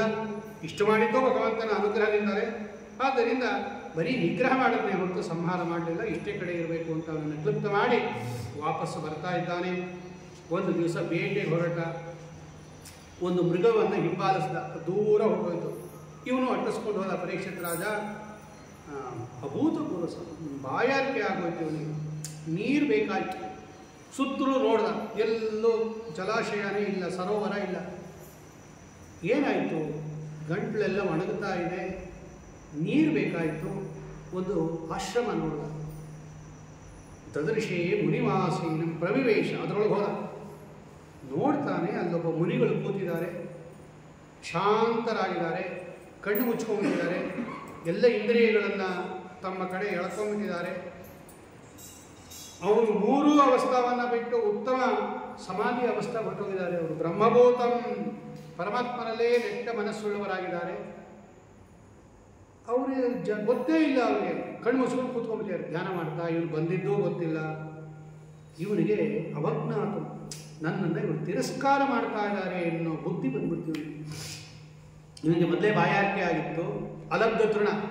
ಇವನಿಗೆ ನೀರು ಸಿಗಲಿಲ್ಲ, ಆಹಾರ ಸಿಗಲಿಲ್ಲ, ಬಾ ಅಂತ ಕರೀಲೂ ಇಲ್ಲ. ಇವನಿಗೆ ಕೋಪ ಬಂದ್ಬಿಟ್ಟು, ಈ ಬ್ರಾಹ್ಮಣ ನನ್ನನ್ನು ಅವಜ್ಞಾತ, ತಿರಸ್ಕಾರ ಮಾಡ್ತಾ ಇದ್ದಾನೆ ಇವನು ಅಂತ ಹೇಳಿಬಿಟ್ಟು ಮನ್ಯು ಚುಕೋಪ, ಕೋಪ ಬಂದ್ಬಿಟ್ಟು. ಅಭೂತಪೂರ್ವ, ಅವನಿಗೆ ಎಂದೂ ಬಂದಿರಲಿಲ್ಲ. ಜ್ಞಾನಿಗಳ ಮೇಲೆ ಎಂದೂ ಕೋಪ ಮಾಡಿಕೊಂಡವನಲ್ಲ ಅವನು. ಆದರೆ ಕ್ಷುತ್ರುಂಪ್ಯಾಂ, ಈ ಹಸಿವೆ ಬಾಯಾರಿಕೆಗಳಿಂದ ಆರ್ಧಿತ ಮನಃ, ಅವನ ಮನಸ್ಸು ಆರ್ಧಿತವಾಗುವುದಿತ್ತು. ಇವನು ಏನು ಮಾಡ್ತಾ, ಇವನು ಮತ್ಸರ ಮನ್ಯುರೇ ಕೋಪ ಬಂದ್ಬಿಡ್ತು. ನನ್ನನ್ನು ತಿರಸ್ಕಾರ ಮಾಡ್ತಾ ಇದ್ದಾರೆ ಈ ಬ್ರಾಹ್ಮಣ, ನಾನು ರಾಜ ಚಕ್ರವರ್ತಿ ಅಂತ ಹೇಳಿ ತಾಳಿ ಮಾಡ್ತೀನಿ ಅಂತ ಹೇಳಿ ವಾಪಸ್ಸು ಬಂದು ಅಲ್ಲಿ ಸತ್ತ ಹಾವಿತ್ತು ಹೊರಗಡೆ. ಅದನ್ನು ತನ್ನ ಧನುಷ್ಕೋಟಿಯಿಂದ ತೆಗೆದು, ಬಿಲ್ಲಿನಿಂದ ತೆಗೆದು ಅವನ ಕುತ್ತಿಗೆಗೆ ಹಾಕಿಬಿಟ್ಟು ಹೊರಟೋದ. ಅವ್ರಿಗೇನು ಗೊತ್ತೇ ಆಗಲಿಲ್ಲ. ಅವರ ಮಗ ಶೃಂಗಿ ಆಟ ಆಡ್ತಾ ಇದ್ದಾನೆ. ಯಾರೋ ಒಬ್ರು ಹೇಳಿದ್ರು, ಶೃಂಗಿ, ನಿಮ್ಮ ತಂದೆಯ ಕೊರಳಿಗೆ ಯಾರೋ ಸತ್ತ ಹಾವು ಹಾಕಿಬಿಟ್ಟಿದ್ದಾರಂತೆ ಅಂತ ವರ್ತಮಾನ ಗೊತ್ತಾಯಿತು. ಅವನಿಗೆ ಮಹಾಕೋಪ ಬಂದ್ಬಿಡ್ತು. ಅಹೋ ಅಧರ್ಮಪಾಲಾನ, ಏನಿದು? ಈ ಪಾಲಕರಿದಾರಲ್ಲ ರಾಜನ, ಏನು ಅಧರ್ಮ ಇದೆ? ಪೃಥ್ವಿಯ ಬಲಿಭುಜಾಮೃಗ, ಇವರೆಲ್ಲ ಬ್ರಾಹ್ಮಣರನ್ನು ಸೇವೆ ಮಾಡಕ್ಕಿರೋರು ಇವರೆಲ್ಲ. ಇಬ್ಬರು ಪರಸ್ಪರ ಸೇವೆ ಮಾಡಬೇಕು, ಇವರೊಬ್ಬರ ರಕ್ಷಣೆ ಮಾಡಬೇಕು. ಏನು ಬ್ರಾಹ್ಮಣರನ್ನು ಎಷ್ಟು ತಿರಸ್ಕಾರ ಮಾಡ್ತಾರೆ ಇವರು? ಪರಮಾತ್ಮ ಹೊಟ್ಟೋದ ಮೇಲೆ ಇವರು ಏನು ಹೇಳೋರಿಲ್ಲ ಕೇಳೋರಿಲ್ಲ ಅಂತ ತಿಳ್ಕೊಂಡಿದ್ದಾರ? ಹಿಂಗೆ ಬಿಟ್ಟರೆ ಇದು ಜಾಸ್ತಿ ಆಗಿಬಿಡುತ್ತೆ, ಇವರಿಗೆ ತಕ್ಕ ಶಾಸ್ತಿಯನ್ನು ಮಾಡಬೇಕು ಅಂತ ಹೇಳಿ ಇತ್ಯುಕ್ತ ಶತಾಮ್ರಾಕ್ಷ, ಕಣ್ಣು ಕೆಂಪಗಾಗೋಯ್ತು ಅವರಿಗೆ. ಕೌಶಿಕ್ಯಪ ಉಪಸ್ಪೃಶ್ಯ, ಕೌಶಿಕ್ಯಪ ಉಪಸ್ಪೃಶ್ಯ ಅಂತಿದೆ ಅದು. ಎಲ್ಲರೂ ಏನು ಅರ್ಥ ಮಾಡಿಬಿಟ್ರು? ಅಪ ಅಂದರೆ ನೀರು, ಕೌಶಿಕ ಅಂದರೆ ನದಿ, ನದಿ ಅಂತ ಅರ್ಥ ಮಾಡಿಬಿಟ್ರು ಅವರೆಲ್ಲ. ಅಲ್ಲಿ ಕೌಶಿಕ ಅಂತ ಒಂದು ನದಿ ಇತ್ತು, ಕೌಶಿಕಿ ಅಂತ. ಆ ನದಿಯ ನೀರನ್ನು ಆಚಮನ ಮಾಡಿ ಶಾಪ ಕೊಟ್ಟರು ಅಂತ ಅರ್ಥ ಮಾಡಿಬಿಟ್ರು ಎಲ್ಲರೂ. ಶ್ರೀಮದಾಚಾರ್ಯರು ನಿರ್ಣಯ ಬರೀತಾರೆ, ಅಲ್ಲೇನಾದರೂ ಜಲಾಶಯ ಇದ್ದಿದ್ರೆ ಅವನು ಅಲ್ಲೇ ನೀರು ಕುಡ್ಕೊಂಡು ಹೋಗ್ತಾ ಇದ್ದ. ಇಲ್ಲಿ ಬಂದು ನೀರು ಕೇಳೋ ಅವಶ್ಯಕತೆಯೇ ಇರಲಿಲ್ಲ. ಅಲ್ಲೇ ಸರೋವರ ಇದ್ದಿದ್ರೆ, ನದಿ ಇದ್ದಿದ್ರೆ ರಾಜ ಅಲ್ಲೇ ನೀರು ಕುಡ್ಕೊಂಡು ಹೊರಟೋಗ್ತಾ ಇದ್ದ, ಇಲ್ಲಿ ಬರ್ತಾನೇ ಇರಲಿಲ್ಲ. ಹಿಂದಿನ ಶ್ಲೋಕದಲ್ಲಿದೆ ಅಲ್ಲೆಲ್ಲೂ ಜಲಾಶಯ ಇಲ್ಲ ಅಂತ ಬಂದಿದೆ.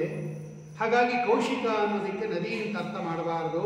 ಕೌಶಿಕಿ ಅಪ, ಕುಶ ಅಂದರೆ ದರ್ಬೆ, ಅದರಿಂದ ಮಾಡಿದ್ದು ಕೌಶಿಕ್ ಅಂದರೆ ಪವಿತ್ರ ಹಾಕ್ಕೊಂಡು, ದರ್ಬೆಯಿಂದ ಮಾಡಿದ ಪವಿತ್ರ ಹಾಕ್ಕೊಂಡು ಅಪ ಉಪಸ್ಪೃಶ, ನೀರನ್ನು ಸ್ಪರ್ಶ ಮಾಡಿ ವಾಗ್ವಜ್ರ ವಿಸರ್ಜ, ಶಾಪ ಕೊಟ್ಟ ಅಂತ ಅರ್ಥ ಮಾಡಬೇಕೇ ಹೊರತು ಕೌಶಿಕಿ ನದಿ ನೀರನ್ನು ಆಚಮನ ಮಾಡಿ ಅಂತ ಅರ್ಥ ಮಾಡಬಾರ್ದು. ಯಾಕೆಂದರೆ ಅಲ್ಲೆಲ್ಲಿ ನದಿ ಇಲ್ಲ ಅಂತ ಬರೀತಾರೆ ಶ್ರೀಮದಾಚಾರ್ಯರು. ಏನು ಶಾಪ ಕೊಟ್ಟ? ಇತೋಲಂಘಿತ ಮರ್ಯಾದಂ ತಕ್ಷಕಃ ಸಪ್ತಮೇ ಹನಿ, ತನ್ನ ಮರ್ಯಾದೆಯನ್ನು ಮೀರಿ, ಲೋಕ ಮರ್ಯಾದೆಯನ್ನು ಮೀರಿ, ಬ್ರಾಹ್ಮಣರನ್ನು ರಕ್ಷಣೆ ಮಾಡಬೇಕು, ಗೌರವ ಕೊಡಬೇಕು ಅಂತಕ್ಕಂತಹ ಮರ್ಯಾದೆಯನ್ನು ಮೀರಿ ಆಶ್ರಮದೊಳಗೆ ಬಂದು ನಮ್ಮ ತಂದೆಗೆ, ನಿರಪರಾಧಿಗಳಾಗಿರ್ತಕ್ಕಂಥ ನಮ್ಮ ತಂದೆಯ ಕುತ್ತಿಗೆಗೆ ಸತ್ತ ಹಾವನ್ನು ಹಾಕಿ ಅವಮಾನ ಮಾಡಿರ್ತಕ್ಕಂತಹ ಇವನೇನಿದ್ದಾನೆ, ಇವನು ರಾಜ, ಇವನು ಇವತ್ತಿನಿಂದ 7ನೇ ದಿವಸ ನನ್ನ ಶಾಪದಿಂದ ಪ್ರೇರಿತನಾದ ತಕ್ಷಕನಿಂದ ಕಚ್ಚಿ ಸಾಯಿಲಿ ಕಚ್ಚಲ್ಪಟ್ಟು ಸಾಯಿಲಿ, ನಮ್ಮ ತಂದೆಗೆ ದ್ರೋಹ ಮಾಡಿದಾನೆ ಅಂತ ಶಾಪ ಕೊಟ್ಟೆ. ಶಾಪ ಏನೋ ಕೊಟ್ಟುಬಿಟ್ರು. ಇನ್ನು 5 ವರ್ಷದ ಕೂಸರು ಬಂದು ನೋಡ್ತಾರೆ ಆಶ್ರಮದಲ್ಲಿ, ತಮ್ಮ ಕುತ್ತಿಗೆಗೆ ಸತ್ತ ಹಾವಿದೆ ತಮ್ಮ ತಂದೆಯ ಕೊರಳಲ್ಲಿ. ಅಳು ಬಂದ್ಬಿಡ್ತು ಪಾಪ. ಅವರ ಪಾದದ ಮೇಲೆ ಬಿದ್ದು ಹೊರಳಾಡ್ತಾ ಇದ್ದಾರೆ, ಅಳ್ತಾ ಇದ್ದಾರೆ. ಅವ್ರಿಗೆ ಎಚ್ಚರ ಆಯಿತು. ಆವಾಗ ಶಮೀಕ ಋಷಿಗಳು ಎದ್ದು ನೋಡ್ತಾರೆ, ಕುತ್ತಿಗೆಯಲ್ಲಿ ಹಾವಿದೆ. ಏನೂ ಆಗಿಲ್ಲದೆ ಇರೋ ಥರ ಹಾವು ತೆಗೆದು ಪಕ್ಕಕ್ಕೆ ಹಾಕೋದು. ಯಾಕೆ ಅಳ್ತಾ ಇಲ್ಲ ಅಂತ ಕೇಳಿದ್ರು ಮಗನ. ಎಲ್ಲ ಹೇಳ್ಬಿಡ್ತೀವಿ ಕೂಸು, ಹಿಂಗಾಯ್ತು ಹಿಂಗೆ ಶಾಪ ಕೊಟ್ಟು. ಬೈತಾರೆ ಅವರು ಮಗನಿಗೆ. ನಿಶಮ್ಯ ಶಬ್ದ ಮತದರಹಂ ನರೇಂದ್ರಂ ಸಬ್ರಾಹ್ಮಣೋ ನಾತ್ಮಜಂ ಅಭ್ಯನಂದತ್. ಭಾಗವತ ಹೇಳುತ್ತೆ, ಮಗನನ್ನು ಹೊಗಳಿಲ್ವಂತೆ ಅವರ ತಂದೆ. ಈ ಶಾಪ ವೃತ್ತ ಅಂತ ಕೇಳಿ ನಾ ಶಾಪ ಕೊಟ್ಬಿಟ್ಟೆ, ಇನ್ನು 7 ದಿವಸದಲ್ಲಿ ಸಾಯಿಲಿ ಅಂತ ರಾಜನಿಗೆ ಶಾಪ ಕೊಟ್ಬಿಟ್ಟೆ, ಅವನು ನಿಮ್ಮ ಕುತ್ತಿಗೆಗೆ ಹೂವಿನ ಅದು ಸತ್ತ ಹಾವನ್ನು ಹಾಕಿಬಿಟ್ಟಿದ್ದಾರೆ ಅಂತ ಹೇಳಿದಾಗ ನಾಪ್ಯಾನಂದನು. ಅವರು ಸಂತೋಷ ಪಡಲಿಲ್ವಂತೆ, ಅವನನ್ನು ಅಭಿನಂದನೆಯೂ ಮಾಡಲಿಲ್ವಂತೆ. ಬೈತಾರಂತೆ ಅವರು. ಅಹೋಬತಾಂ ಹೋಮಹದಕೃತೆ ಕೃತಂ. ಎಂಥ ತಪ್ಪು ಮಾಡಿಬಿಟ್ಟು ನೀನು. ಅವನು ಮಾಡಿದ್ದು ಒಂದು ಸಣ್ಣ ಅಪರಾಧ, ಅಂಥವನಿಗೆ ನೀನು ದೊಡ್ಡ ಶಿಕ್ಷೆಯನ್ನು ಕೊಟ್ಬಿಡಿ. ಉರುಶ್ರಮೋರುಕ. ಯಾವತ್ತೂ ಅಪರಾಧ ಎಷ್ಟಿರುತ್ತೆ ಶಿಕ್ಷೆ ಅಷ್ಟೇ ಇರಬೇಕು ಅಂತ ಲೋಕದಲ್ಲಿ ನಿಯಮ. ಚಿಕ್ಕ ಅಪರಾಧಕ್ಕೆ ದೊಡ್ಡ ಶಿಕ್ಷೆ ಕೊಡಬಾರ್ದು, ದೊಡ್ಡ ಅಪರಾಧಕ್ಕೆ ಚಿಕ್ಕ ಶಿಕ್ಷೆನೂ ಕೊಡಬಾರ್ದು. ರೂಲ್ಸ್ ಅದು. ಅವನನ್ನು ಮಾಡಿದ್ದೊಂದು ಸಣ್ಣ ತಪ್ಪು, ಒಂದು ಸತ್ತ ಹೋಗುವ ಹಾವನ್ನು ಹಾಕಲ್ಲ. ಅದಕ್ಕೆ ಅವನಿಗೆ ಪ್ರಾಣನೇ ಹೋಗಲಿ ಸಾಯಿಲೆ ಅಂತ ಶಾಪ ಕೊಟ್ಬಿಟ್ಟಿಯಲ್ಲ, ದೊಡ್ಡದಲ್ಲ. ಹೀಗೆ ರಾಜಚಕ್ರವರ್ತಿಗಳನ್ನು ಹೀಗೆ ಶಾಪ ಕೊಡಬಾರ್ದು. ಅವಿಪಕ್ವ ಬುದ್ಧಿ, ನಿಮಗೆ ಬುದ್ಧಿ ಪಕ್ವ ಆಗಿಲ್ಲ, ಕೊಟ್ಬಿಟ್ಟು ಕೊಡಬಾರ್ದು. ಯಾರು ಗೊತ್ತೇನೋ ಅವನು? ಈ ದೇಶದ ಚಕ್ರವರ್ತಿ ಅವನು. ಅವನು ರಕ್ಷಣೆ ಮಾಡ್ತಾ ಇದ್ದಾನೆ. ಈ ದೇಶವನ್ನು ರಕ್ಷಣೆ ಮಾಡ್ತಾ ಇರುವುದರಿಂದಲೇ ಇವತ್ತು ನಾವು ನೆಮ್ಮದಿಯಿಂದ ತಪಸ್ಸು, ಪೂಜೆ, ಪುನಸ್ಕಾರ ಎಲ್ಲ ಮಾಡ್ತಾ ಇರೋದು. ನರದೇವನಾನ್ನಿ ಆ ರಾಜರ ಒಳಗಡೆ ಭಗವಂತ ಇರ್ತಾನೋ, ರತಾಂಗಪಾಣಿ ಚಕ್ರಪಾಣಿ ಆದ ಸ್ವಾಮಿ ಇರ್ತಾನೆ ಭಗವಂತ. ರಾಜರಾಜೇಶ್ವರ ಅಂತ ಒಂದು ಭಗವಂತನ ರೂಪ ಇರುತ್ತೆ. ಅವನೊಂದು ವೇಳೆ ನಮ್ಮನ್ನು ರಕ್ಷಣೆ ಮಾಡದೇ ಇದ್ದರೆ ಆವಾಗ ಚೋರರು, ಕಳ್ಳರು ಎಲ್ಲರೂ ಬಂದು ನಮ್ಮನ್ನು ಹಾಳು ಮಾಡಿಬಿಡ್ತಾರೆ. ಅವನು ಇರೋದ್ರಿಂದಲೇ ನಾವು ಇಷ್ಟು ಶಾಂತಿಯಿಂದ ತಪಸ್ಸು ಮಾಡ್ತಾ ಇರೋದು. ಎಂಥ ಕೆಲಸ ಮಾಡಿ ಯಾರು ಕೊಟ್ಟಿದೆ ಗೊತ್ತೇನೋ? ಅವನು ಸಾಕ್ಷಾತ್ ಸಾಮ್ರಾಟ್ ಬೃಹಚ್ರವಾಹ, ಪಾಂಡವರ ವಂಶದಲ್ಲಿ ಬಂದಿರತಕ್ಕಂತಹ ಮಹಾಭಾಗವತೋತ್ತಮ. ಅವನು ರಾಜರ್ಷಿ, ನೃಪತಿ, ಅವನು ರಾಜ. ಹಸಿವೆ ಬಾಯಾರಿಕೆಯಿಂದ ಆರ್ತನಾಗಿ ನಮ್ಮ ಮನೆಗೆ ಬಂದಿದ್ದ. ಅವನನ್ನು ಬಂದವನ್ನ ಸ್ವಾಗತ ಮಾಡಬೇಕು, ನಮ್ಮದು ಕರ್ತವ್ಯ. ಅದು ನಾವು ಮಾಡಲಿಲ್ಲ, ನಮ್ಮದು ತಪ್ಪಿದೆ. ಅಂತಹವನಿಗೆ ನೀನು ಶಾಪ ಕೊಟ್ಬಿಟ್ಟಿದೆಯಲ್ಲ, ಅವಿಪಕ್ವ ಬುದ್ಧಿ, ನಿಮಗೆ ಬುದ್ಧಿ ಇಲ್ಲ. ಛೇ, ಕೊಡಬಾರ್ದಾಯಿತು. 3 ಅಶ್ವಮೇಧ ಯಾಗ ಮಾಡಿದವನು ಅವನು, ಪಾಂಡವರ ವಂಶದವನು, ಚಕ್ರವರ್ತಿ ಅವನು. ಮೇಲಾಗಿ ಭಗವಂತನ ಭಕ್ತ. ತಾಯಿ ಗರ್ಭದಲ್ಲಿದ್ದಾಗಲೇ ಭಗವಂತನನ್ನು ನೋಡಿದವನು ಅವನು. ಎಂಥ ಮಹಾನುಭಾವ. ಛೇ, ಕೊಡಬಾರ್ದು. ತಪ್ಪು ಮಾಡಿ ಸ್ವಾಮಿ ನನ್ನ ಮಗ ಮಾಡಿರ್ತಕ್ಕಂಥ ತಪ್ಪನ್ನು ಕ್ಷಮಾ ಮಾಡು ಅಂತ ಕೇಳ್ತಾರೆ ಅವರು ಶಮೀಕ ಋಷಿಗಳು. ಭಾಗವತ ಹೇಳುತ್ತೆ, ಸಾಧುಗಳೆಲ್ಲ ಹಿಂಗೆ ಇರ್ತಾರಂತೆ. ಏನು ಅಪಕಾರ ಮಾಡಿದ್ರು ಕೂಡ ಅದನ್ನು ತಗೊಳ್ಳೋದಿಲ್ಲ. ನವ್ಯತಂತಿ ನಹ್ಯ ದೃಶ್ಯಂತಿ ಅಂತ ಬರೀತಾರೆ. ತುಂಬ ಹೊಗಳೋದರೂ ಅಷ್ಟೇ, ತೆಗೆಳಿದ್ರು ಅಷ್ಟೇ. ಅವರು ಸಂತೋಷನೂ ಪಡಲ್ಲ, ವ್ಯಥೆನೂ ಪಡಲ್ಲ. ಭಗವಂತನಲ್ಲಿ ಮನಸ್ಸನ್ನು ಇಟ್ಟಿರ್ತಕ್ಕಂಥ ಮಹಾನುಭಾವರು ಅಂತ ಹೇಳಿ ಇಷ್ಟೆಲ್ಲ ಬೈದ ಮೇಲೆ ಹೋಗಿ ಹೇಳಿಬಿಡಿ ಅವನಿಗೆ, ಆ ಪರೀಕ್ಷಿತ್ ರಾಜನಿಗೆ 7 ದಿವಸದಲ್ಲಿ ಸತ್ತೋಗ್ತಾ ಅಂತ ವಿಷಯ ತಿಳಿಸ್ಬಿಡ್ರಿ. ಅವನಾದರೂ ಅದಕ್ಕೆ ಬೇಕಾಗಿರ್ತಕ್ಕಂತಹ ಸಾಧನೆಯನ್ನು ಮಾಡಿಕೊಳ್ಳಿ ಅಂತ ತಮ್ಮ ಶಿಷ್ಯನ ಕೈಗೆ ಹೇಳಿ ಕಳಿಸ್ತಾರೆ. ಇತ್ತ ಕಡೆ ರಾಜ ಮನೆಗೆ ಬರ್ತಾನೆ. ಆಮೇಲೆ ಅವನು ಗೊತ್ತಾಗೋಯ್ತು, ಎಂಥ ಕೆಲಸ ಮಾಡಿಬಿಟ್ಟೆ ನಾನು. ಅಹೋಮಯ ನೀಚ ಮನಾನಿಯವತ್ಕೃತ ನಿರಾಗಸಿ ಬ್ರಹ್ಮಣಿ ಗೂಢ ತೇಜಸಿ. ಆಮೇಲೆ ಅವನು ಅರಿವಾಯ್ತು, ಎಂಥ ಕೆಲಸ ಮಾಡಿಬಿಟ್ಟೆ ನಾನು. ಆ ಬ್ರಾಹ್ಮಣನಿಗೆ ಈ ಲೋಕದ ಅರಿವೇ ಇಲ್ಲ. ಅವನು ಅಸಂಪ್ರಜ್ಞಾತ ಸಮಾಧಿ ಸ್ಥಿತಿಯಲ್ಲಿ ಇರ್ತಕ್ಕಂಥವನು. ಎಂಥ ಅವಮಾನ ಮಾಡಿಬಿಟ್ಟೆ. ಛೇ, ನನಗಿಷ್ಟರಲ್ಲೇ ಏನೋ ಒಂದು ದೀರ್ಘವಾದ ವ್ಯಸನ ಬಂದೇ ಬರುತ್ತೆ.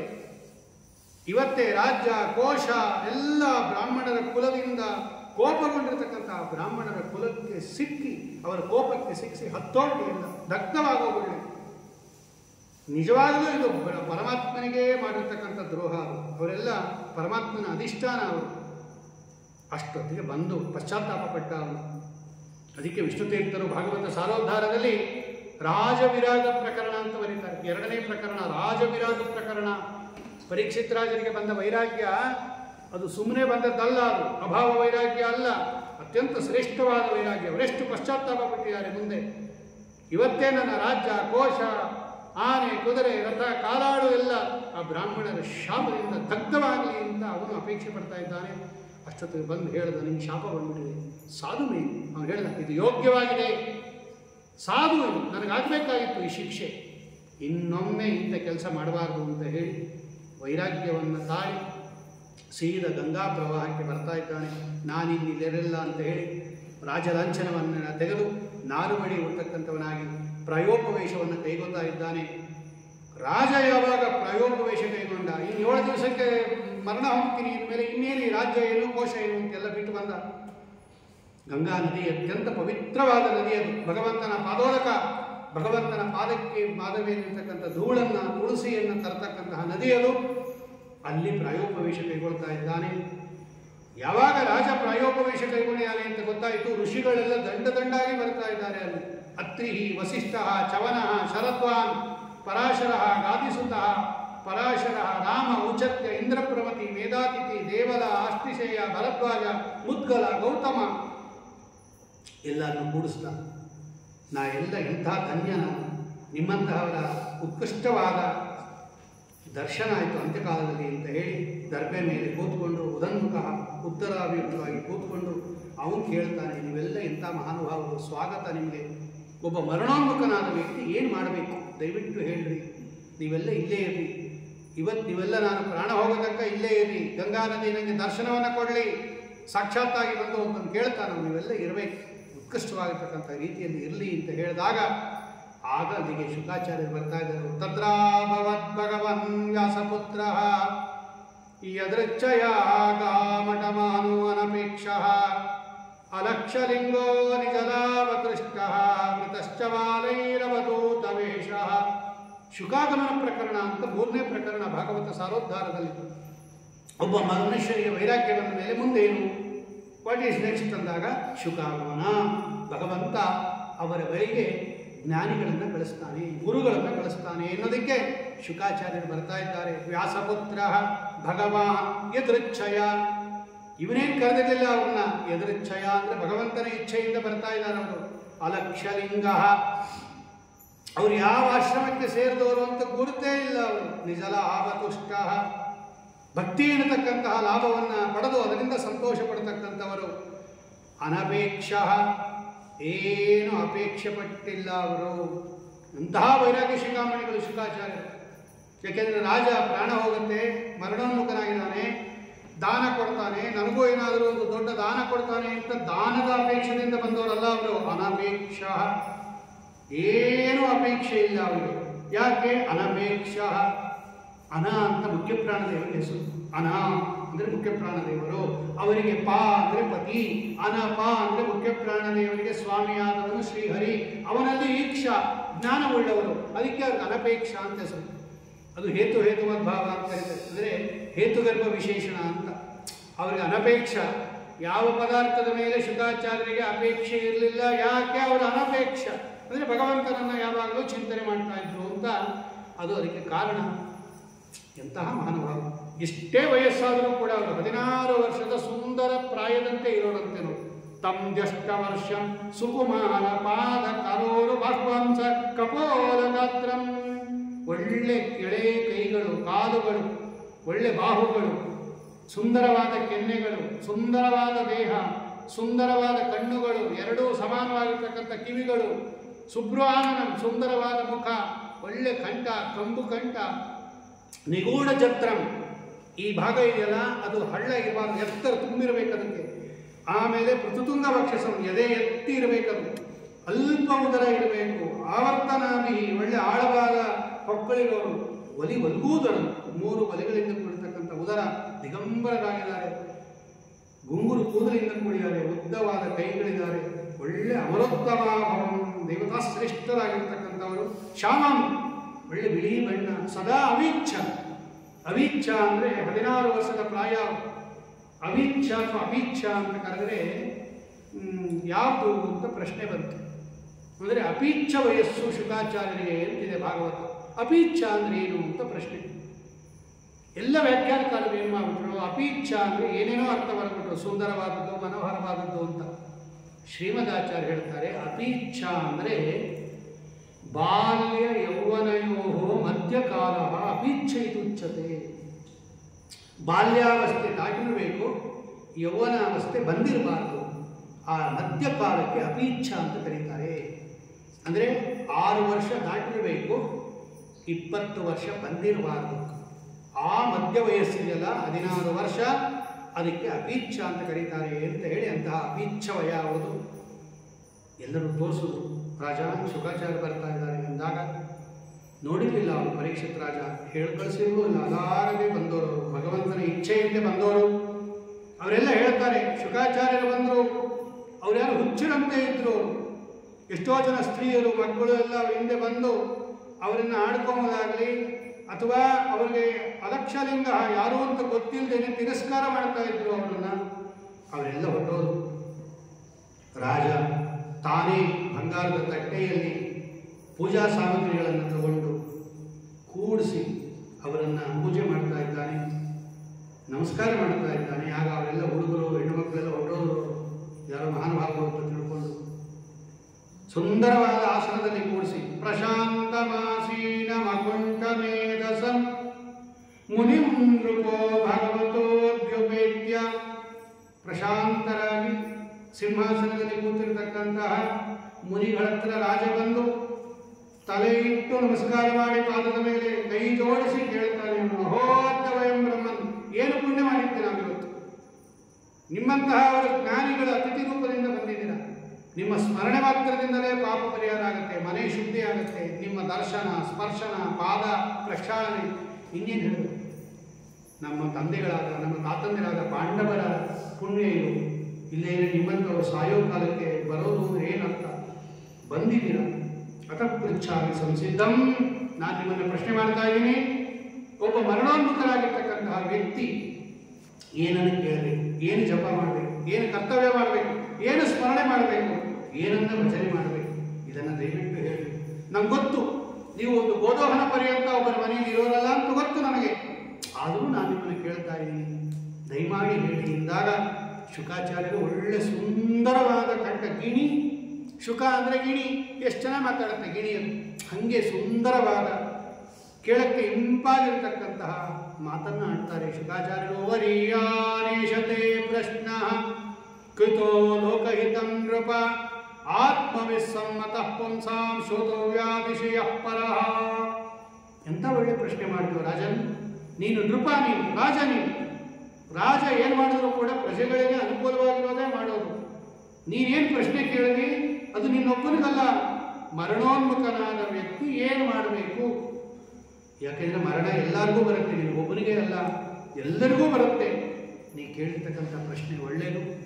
ಏನು ಕೇಳಬೇಕು ಅಂತ ಕೇಳಿದಲ್ಲ ನೋಡು, ಯಾರು ಗೃಹಸ್ಥರು ಬರೀ ಗೃಹದಲ್ಲಿದ್ದು ಬರೀ ಕಾಮ್ಯಕರ್ಮಗಳನ್ನು ಮಾಡುತ್ತಾ ಭಗವಂತನನ್ನು ಮರೆತು ಬಿಟ್ಟಿರ್ತಾರಲ್ಲ, ಅಪಶ್ಯತ ಆತ್ಮತತ್ವಂ, ಇವರಿಗೆ ಬೇಕಾದರೆ ಕೇಳೋದು 28 ಇರುತ್ತೆ. ಕ್ರೀಡೆ ಇರುತ್ತೆ, ರಾಜಕೀಯ ಇರುತ್ತೆ, ಅದಿರುತ್ತೆ, ಇದಿರುತ್ತೆ. ಭಗವಂತನ ಭಕ್ತರಿಗೆ ಒಂದೇ ಒಂದು, ಕೇಳೋದು ಅಂದರೆ ಭಗವಂತನ ಕಥಾ, ಕೇಳೋದು ಅಂದರೆ ಭಗವಂತನ ಕಥಾ. ನಿದ್ರೆಯ ಹಿತೇ ನಕ್ತಂ. ಇವನೇನು ಮಾಡ್ತಾನೆ, ಈ ಜೀವಿ, ಈ ಮನುಷ್ಯ ರಾತ್ರಿಯೆಲ್ಲ ನಿದ್ರೆಯಲ್ಲಿ ಕಳೆದು ಬಿಡ್ತಾನೆ, ಕುಟುಂಬ ಪರಿಣಾಮದಲ್ಲಿ ಹಗಲೆಲ್ಲ ಕಳೆದು ಬಿಡ್ತಾನೆ, ಭೋಗದಲ್ಲಿ ಯೌವನವನ್ನು ಕಳೆದು ಬಿಡ್ತಾನೆ. ಯಾವಾಗ ಭಗವಂತನ ಚಿಂತನೆ ಮಾಡೋದಿಲ್ಲ. ದೇಹ, ಹೆಂಡತಿ, ಮಕ್ಕಳು ಎಲ್ಲವೂ ಕೂಡ ಅಮಂಗಳ, ಅಶಾಶ್ವತ ಅಂತ ಗೊತ್ತಿದ್ರೂ ಕೂಡ ಅದರಲ್ಲೇ ಆಸಕ್ತನಾಗಿರ್ತಾನೆ. ನೋಡ್ತಾನೆ, ಸಾಯೋದು ನೋಡಿದಾನೆ, ನಾಶ ಆಗೋದು ನೋಡಿದಾನೆ, ಪಶ್ಯನ್ನಪಿನ ಪಶ್ಯ, ನೋಡಿದ್ರು ಕೂಡ ನೋಡದೇ ಇರೋದು ಬಿಡ್ತಾನೆ. ಆದ್ದರಿಂದ ಹೇ ರಾಜನ್, ಏನು ಮಾಡಬೇಕು ಅಂದ? ತಸ್ಮಾತ್ ಭಾರತ ಸರ್ವಾತ್ಮ ಭಗವಾನ್ ಹರಿರೀಶ್ವರ ಶ್ರೋತವ್ಯ ಕೀರ್ತಿತವ್ಯಶ್ಚ ಸ್ಮರ್ತವ್ಯ ಇಚ್ಛತಾ ಭಯಂ. ಆ ಸತ್ವ ಭಗವಂತನನ್ನು ಕೇಳಬೇಕು, ಅವನ ಕಥೆ ಕೇಳಬೇಕು, ಅವನನ್ನು ಕೊಂಡಾಡಬೇಕು, ಅವನನ್ನು ಸ್ಮರಣೆ ಮಾಡಬೇಕು. ಅಭಯಂ ಇಚ್ಛತ, ಮೋಕ್ಷ ಬೇಕು ಅಂದರೆ ಪ್ರಾಯೇಣ ಮುನಯ ರಾಜನ್. ಅದಕ್ಕೆ ಅವ್ರು ಹೇಳ್ತಾರೆ, ಇದಂ ಭಾಗವತಂ ನಾಮ ಪುರಾಣಂ ಬ್ರಹ್ಮ ಸಂಹಿತಂ. ಶುಕಾಚಾರ್ಯ ಹೇಳ್ತಾರೆ, ಪುರಾಣ ಭಾಗವತ ಅಂತ ಒಂದು ಪುರಾಣ ಇದೆ. ಅದೀತವಾನ್ ದ್ವಾಪರಾಧೌ ಪಿತೃದ್ವೈಪಾಯನಾದಹಂ. ದ್ವಾಪರದ ಆದಿಯಲ್ಲಿ ಅಂತೆಲ್ಲರೂ ಅರ್ಥ ಮಾಡಿಬಿಟ್ರು. ದ್ವಾಪರಾಧೌ, ದ್ವಾಪರಾದವು ಅಂದ್ರೇನು? ದ್ವಾಪರದ ಆದಿಯಲ್ಲಿ ಅಂತ ಶ್ರೀಮದಾಚಾರ್ಯ ಹೇಳ್ತಾರೆ. ಅದಕ್ಕೆ ದ್ವಾಪರದ ಆದಿ ಅಂತ ಅರ್ಥ ಮಾಡಬಾರದು. ಯಾಕೆ ಅಂದರೆ ದ್ವಾಪರದ ಆದಿಯಲ್ಲಿ ವೇದವ್ಯಾಸ ದೇವರೇ ಅವತಾರ ಮಾಡಿರಲಿಲ್ಲ. ಇನ್ನ ವೇದವ್ಯಾಸ ದೇವರು ಅವತಾರ ಮಾಡಿಲ್ಲ, ಭಾಗವತ ರಚನೆ ಮಾಡಿಲ್ಲ, ಶುಕಾಚಾರ್ಯರು ಇನ್ನೂ ಉತ್ಪತ್ತಿ ಆಗಿಲ್ಲ, ಅವರಿಗೆ ಉಪದೇಶ ಮಾಡೋದು ಕೂಡಲ್ಲ. ದ್ವಾಪರಾಂತ್ಯದಲ್ಲಿ ವೇದವ್ಯಾಸ ದೇವರ ಅವತಾರ ಆಗಿರೋದು. ಮತ್ತು ದ್ವಾಪರಾದವು ಅಂತ ಇದೆಯಲ್ಲ ಭಾಗವತದಲ್ಲಿ ಎಂದಾಗ ಆಚಾರ್ಯ ಬರೀತಾರೆ, ಅದು ದ್ವಾಪರಾದಿ ಎನ್ನುವುದು ತತ್ಪುರುಷ ಸಮಾಸ ಅಲ್ಲ. ದ್ವಾಪರಸ್ಯ ಆದಿ ದ್ವಾಪರಾದಿ ತಸ್ಮಿನ್ ದ್ವಾಪರಾದವು ಅಂತ ಅಂದು ಮಾಡಬಾರ್ದು.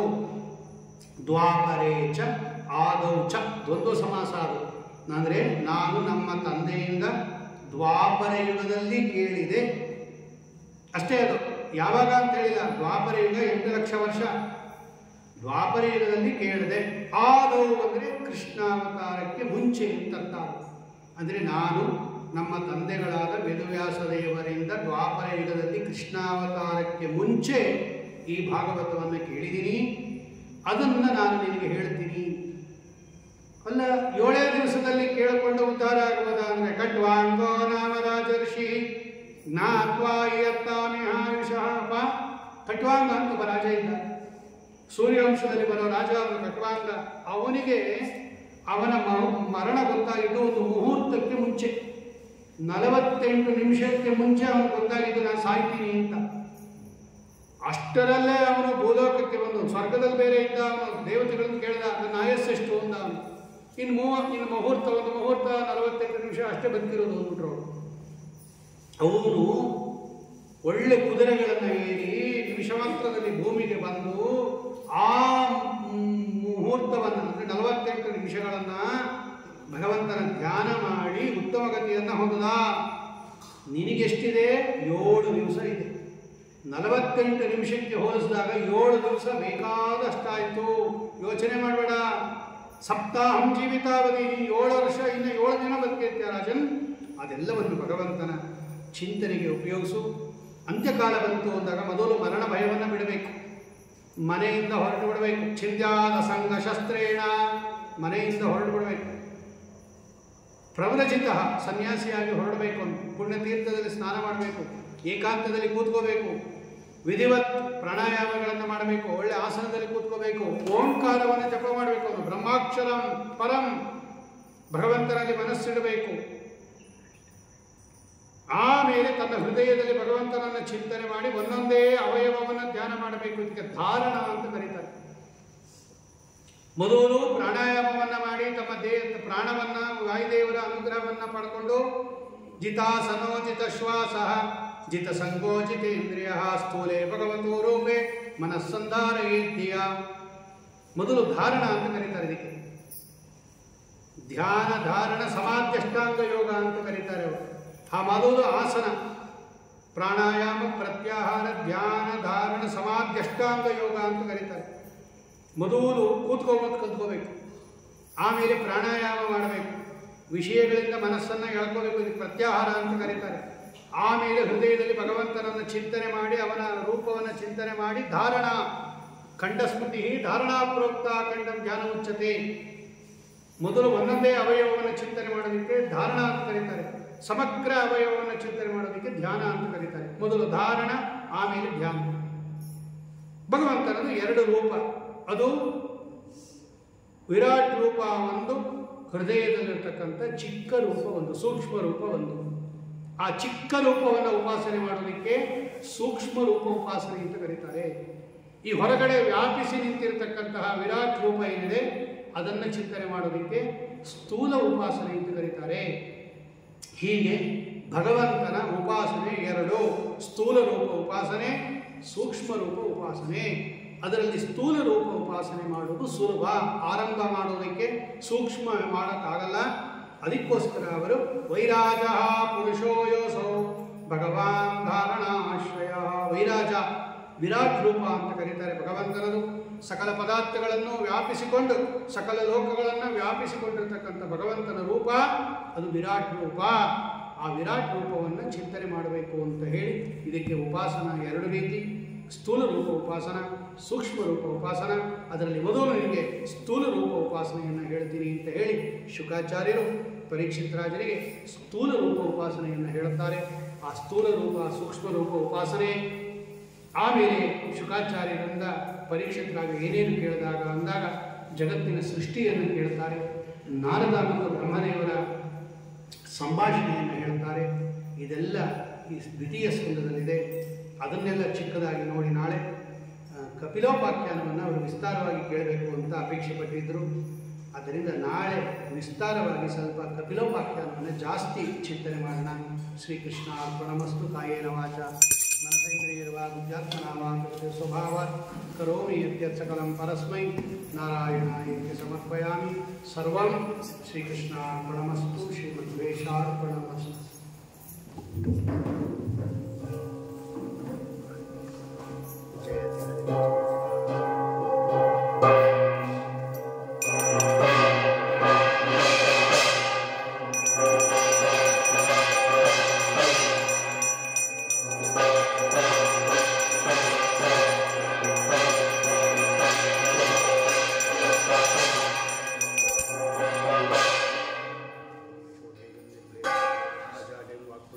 ಹನುಮತ್ ಸ್ಮರಣಾತ್.